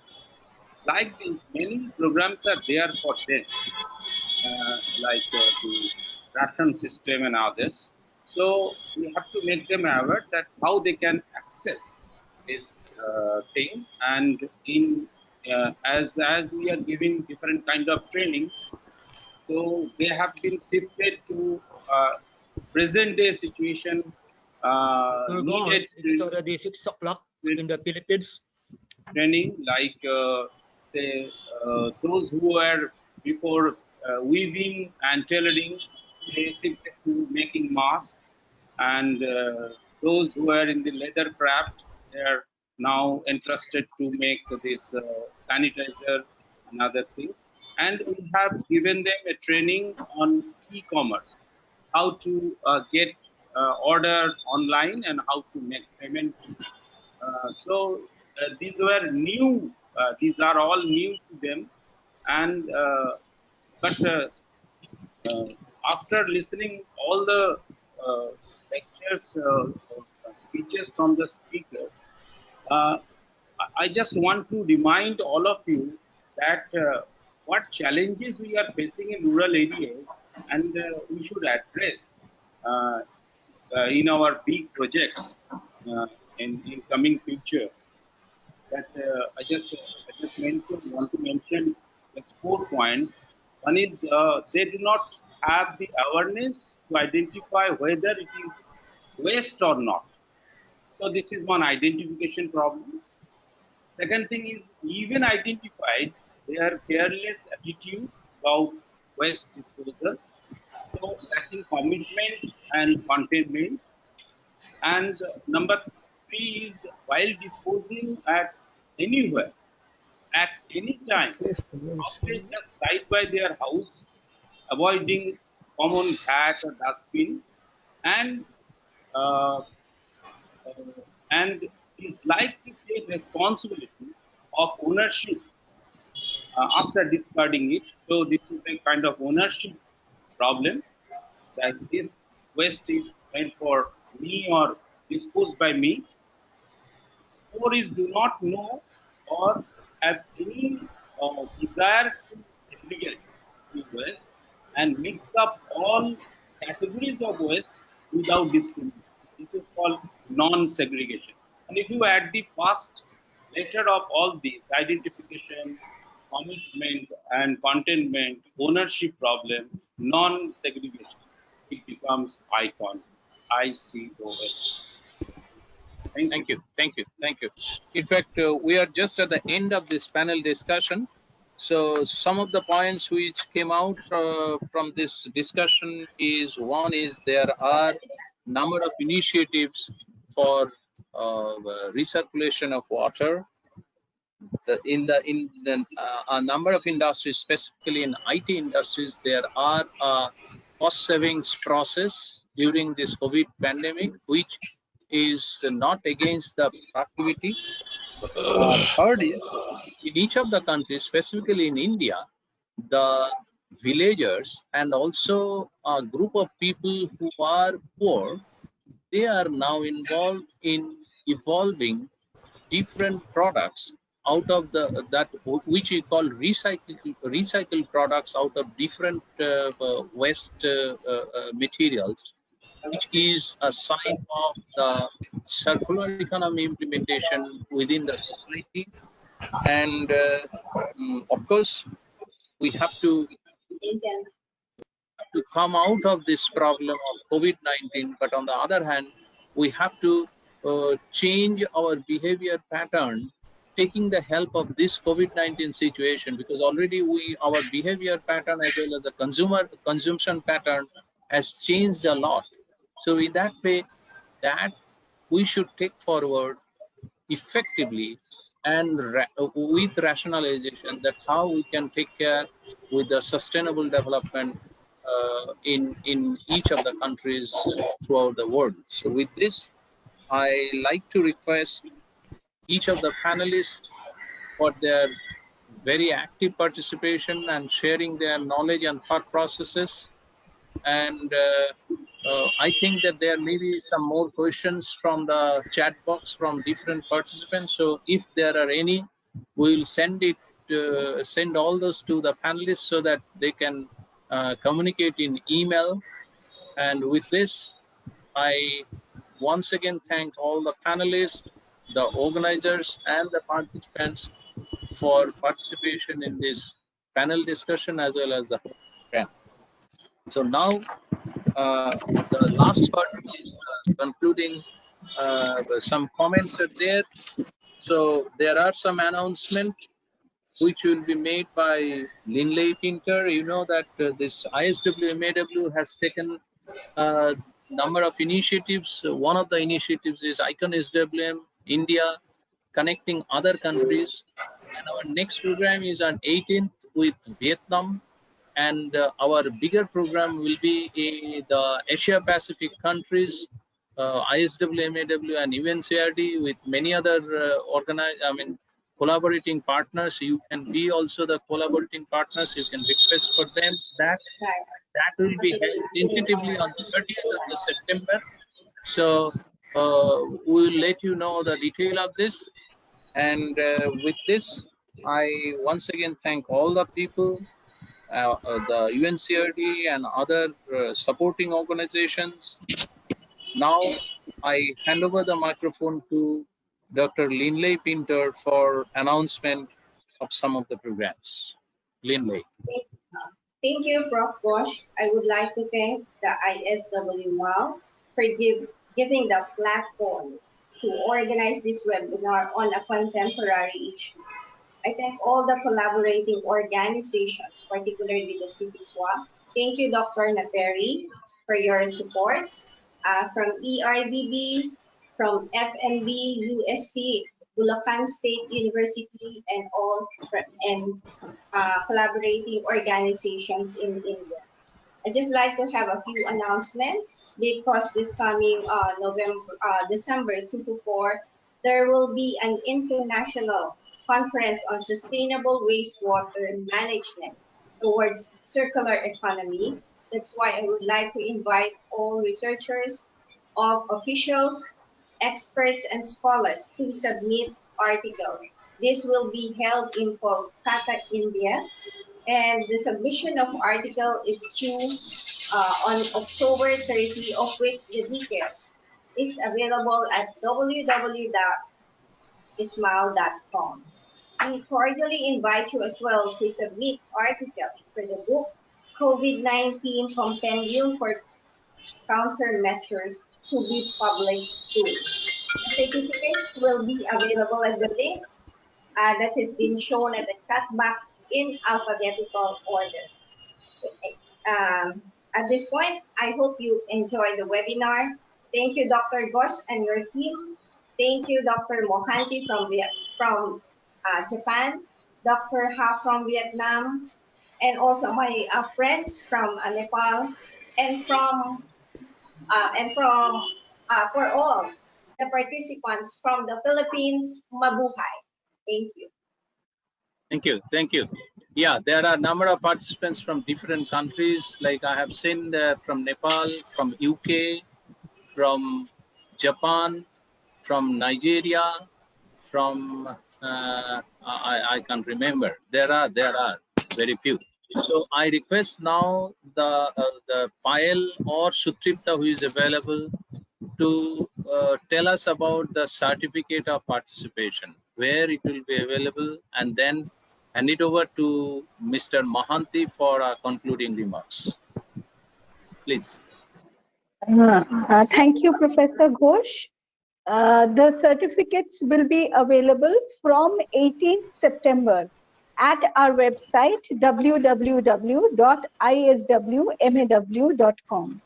Participants, kindly note your certificates will be available from 18th September at the website www.iswmaw.com. And I take this opportunity to once again remind that the 10th ICON SWM will be held from Kolkata. It will be a fully online conference this time. And all the participants kindly submit your full papers by 15th October. There is also a compendium that is being compiled on COVID-19. Please submit your full articles for the compendium as well. Thank you so much. Over to Mr. CRC Mohanty. Thank you. Thank you, Professor Ghosh. Once again, I would like to congratulate you for successfully convening this webinar on India-Philippines Connect. I am very impressed that there is a growing momentum in Asia Pacific worldwide on the important role of the circular economy. I think people have started talking about circular economy, not just focusing on the conventional economy. I think circular economy has a number of solutions, multiple benefits that the international communities, the countries, the cities, the stakeholders, various stakeholders like NGOs, industries have started realizing all over the world, and circular economy is having $1 trillion plus economic value, and these type of webinars, and whether it is Philippine India Connect, India Vietnam Connect, 10th Icon SWM, and our series of regional 3R forum in Asia Pacific, all together actually are contributing in advancing circular economy in Asia Pacific. I think it will continue to gain momentum, and unless countries and cities orient their conventional policies more towards circular economy, resource efficiency, and try to address in an alternative way the developmental policies, we will not be able to actually fight this emergence of new diseases. Today we are talking about COVID-19. Who knows that after 5 years or 10 years there will be some other things that will be emerge, and which will have a close nexus with the waste management and the way we will manage our natural resources, and the way we will manage our ecological assets. That will actually drive our resilience, our cities' resilience, our communities' resilience, our country's economic resilience in various ways. So let us not think of circular economy in the waste domain itself, because waste is, after the waste is already generated, we are thinking of managing the waste in a various ways. But please think, before the waste is generated, how we can actually minimize the waste generation. That is actually at the core of the principles of the circular economy. The minimize, the waste generation. That is why I remember some of the speakers, they were mentioning about the zero waste. Zero waste doesn't mean that we manage the waste. Zero waste means actually do not generate the waste. That means we manage our limited natural resources, water, mineral resources that are going to run out after few decades. How actually we can actually sustainably manage the resources for our future generation. And circular economy is an area, if you analyze that pass through all these SDGs, all these 17 SDGs and in a different way, directly or indirectly. So with this one, I would once again congratulate Professor Ghosh for his dynamic leadership in advancing circular economy in Asia Pacific, and also I value this partnership between ICON SWM, the International Society for Sustainable Waste Management, Air and Water, and UNCRD to collectively advance. And I would also like to thank our Philippine delegates, the Vietnam delegates today to make this forum webinar a very meaningful and useful webinar in this regard. Thank you so much, Professor Ghosh. Sure. Thank you. And I believe that Dr. Naperi is here. I can see his face. I can see him. So, as a concluding remark, I like Professor Naperi to say something that will encourage your Filipino friends, my Filipino friends, and Indian friends. Please. Yeah, thank you very much, Dr. Ross. I'm part of, on behalf of the Central Bicol State University of Agriculture, and on behalf of the Filipino delegates, we welcome this development, and we are very thankful that we were invited in this activity, and I am hopeful that this is the start of our collaboration towards the care of our environment.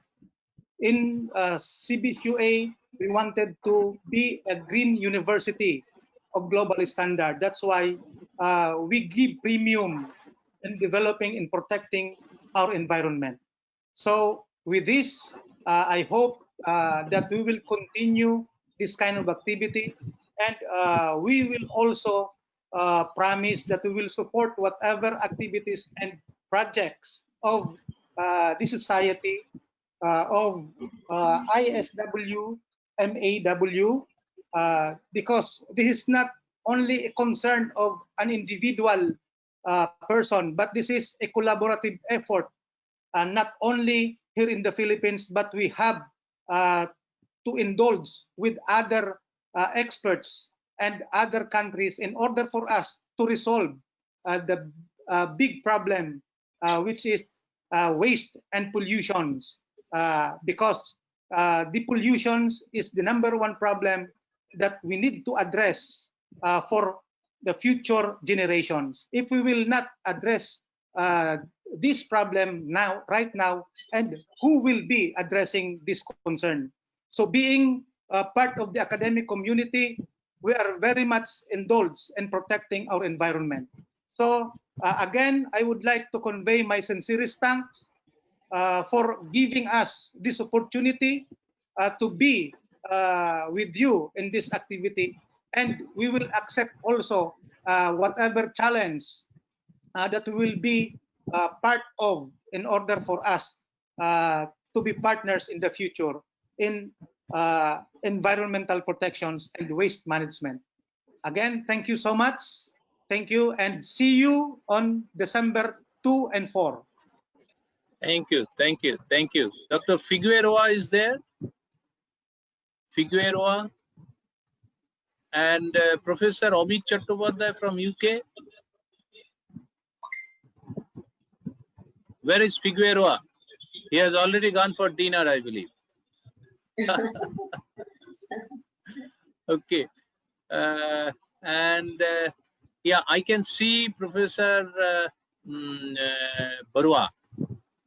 Please say something. Yeah, because he's really, my partner for quite a long time. I am really overwhelmed. This is a really good experience for me. And once again, I thank you.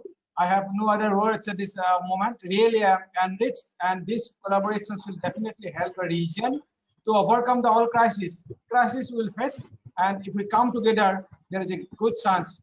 And we look forward for the December event. Thank you very much. Thank you all my colleagues, all my academicians, all my co-panelists, all the persons who have joined today. Thank you, sir, for giving the opportunity. Thank you. Thank you. I want to have two persons to be on the stage, one from India and one from Philippines. From Philippines, I want some student to say something, and from India, anybody. Please come forward and say something. Matthews, Gurley, Who is there? can you say something? Gurley, are you still around? Matthews. Miss Anybody Mario Lourdes Reyes. there or no? Philip Tala, I think Philip Tala is there. He's one of our graduate students. Philip, want to say something? Um, for the Go ahead. thank you much. This has been a very long day for all of us. The issues of environment and uh, ecology is very much important, and this is also part of our priority programs. Um, and as a development education student in the graduate school of CDSA, I see many possible projects that um, can be collaborated with different international universities in the improvement of and attainment of the sustainable development goals, which were very much affected of the pandemic. Uh, this webinar is an eye opener for graduate students like me and to other students who have attended. Thank you very much. It is a very wonderful experience. Thank you all. Thank you. Thank you. I can see Sujata from India. Sujata from India. Sujata is there? Can you say something? Sujata. Are you there? Sujata is the principal of some college in South India.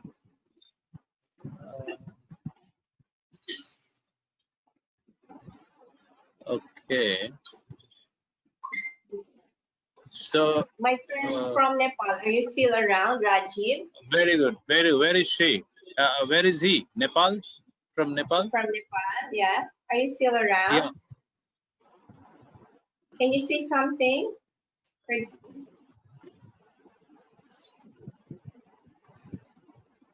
Maybe it's left. Okay. Yeah. Mr. Mohanty, want to say something? Yes, yes. Just to add my sincere apology. I forgot to mention your beautiful team. Ishita, the incredible job. I think I should not conclude my speech without actually thanking all your beautiful team who are working behind you day and night to make your webinar successful. Please, all of you join to give all of them a big hand to your entire team. Thank you. Thank you for giving me this time. Thank you. And with the India team, I also thank my Filipino team, because you know that this Filipino team, I made them friends, because I just want to share one story that we are preparing a book on circular economy, and you know that I have a number of friends in Philippines, and I tied up all of them, and they become now friends who did not know most of them each other earlier. So in that way, we have now around 10 persons in that team, and in this webinar, another 7 or 10 person work together. So in that way, we have a big team and very strong team in Philippines like India. Thank you very much for your work and You're teamwork. welcome. Okay. Yeah. So in that way, now let us call it a day. It was a very good program, and I'm very much thankful to all of you, and I'm very happy with the quality of this program and the participation of each of the persons. And I can see now also 83 persons are here attending. Thank you. Thank you very much. So the programs have been recorded. This will be in the what is that? That it will be available in the net and also YouTube. It will be shared with you so that you can circulate this for the training program and other things. Thank you very much. Okay. Goodbye. Bye. Bye. Bye bye. Good evening Bye. Good evening. and good night. Good night. Happy dinner. Bye. Dinner time in Thank, Philippines. thank you, Dr. Naperi. We will keep in touch. We will have good programs again. Okay. Bye. Yes, thank you. Good. Thank you. Thank you. Nice. Bye-bye. Hello. Bye. Hello to Thanks, the daughter Lynn. of Hi, Doc yeah. Arlen. Thank you, Dr. Doc Lin. Arlen, Thank you, Dr. I have S. my email, Doc Arlen. You're Mabuhay ang welcome. sesam. Email me. Welcome. Thank you. Thank you. Thank you. Thank you, Dr. Thank you. Naperi. Yes, ma'am.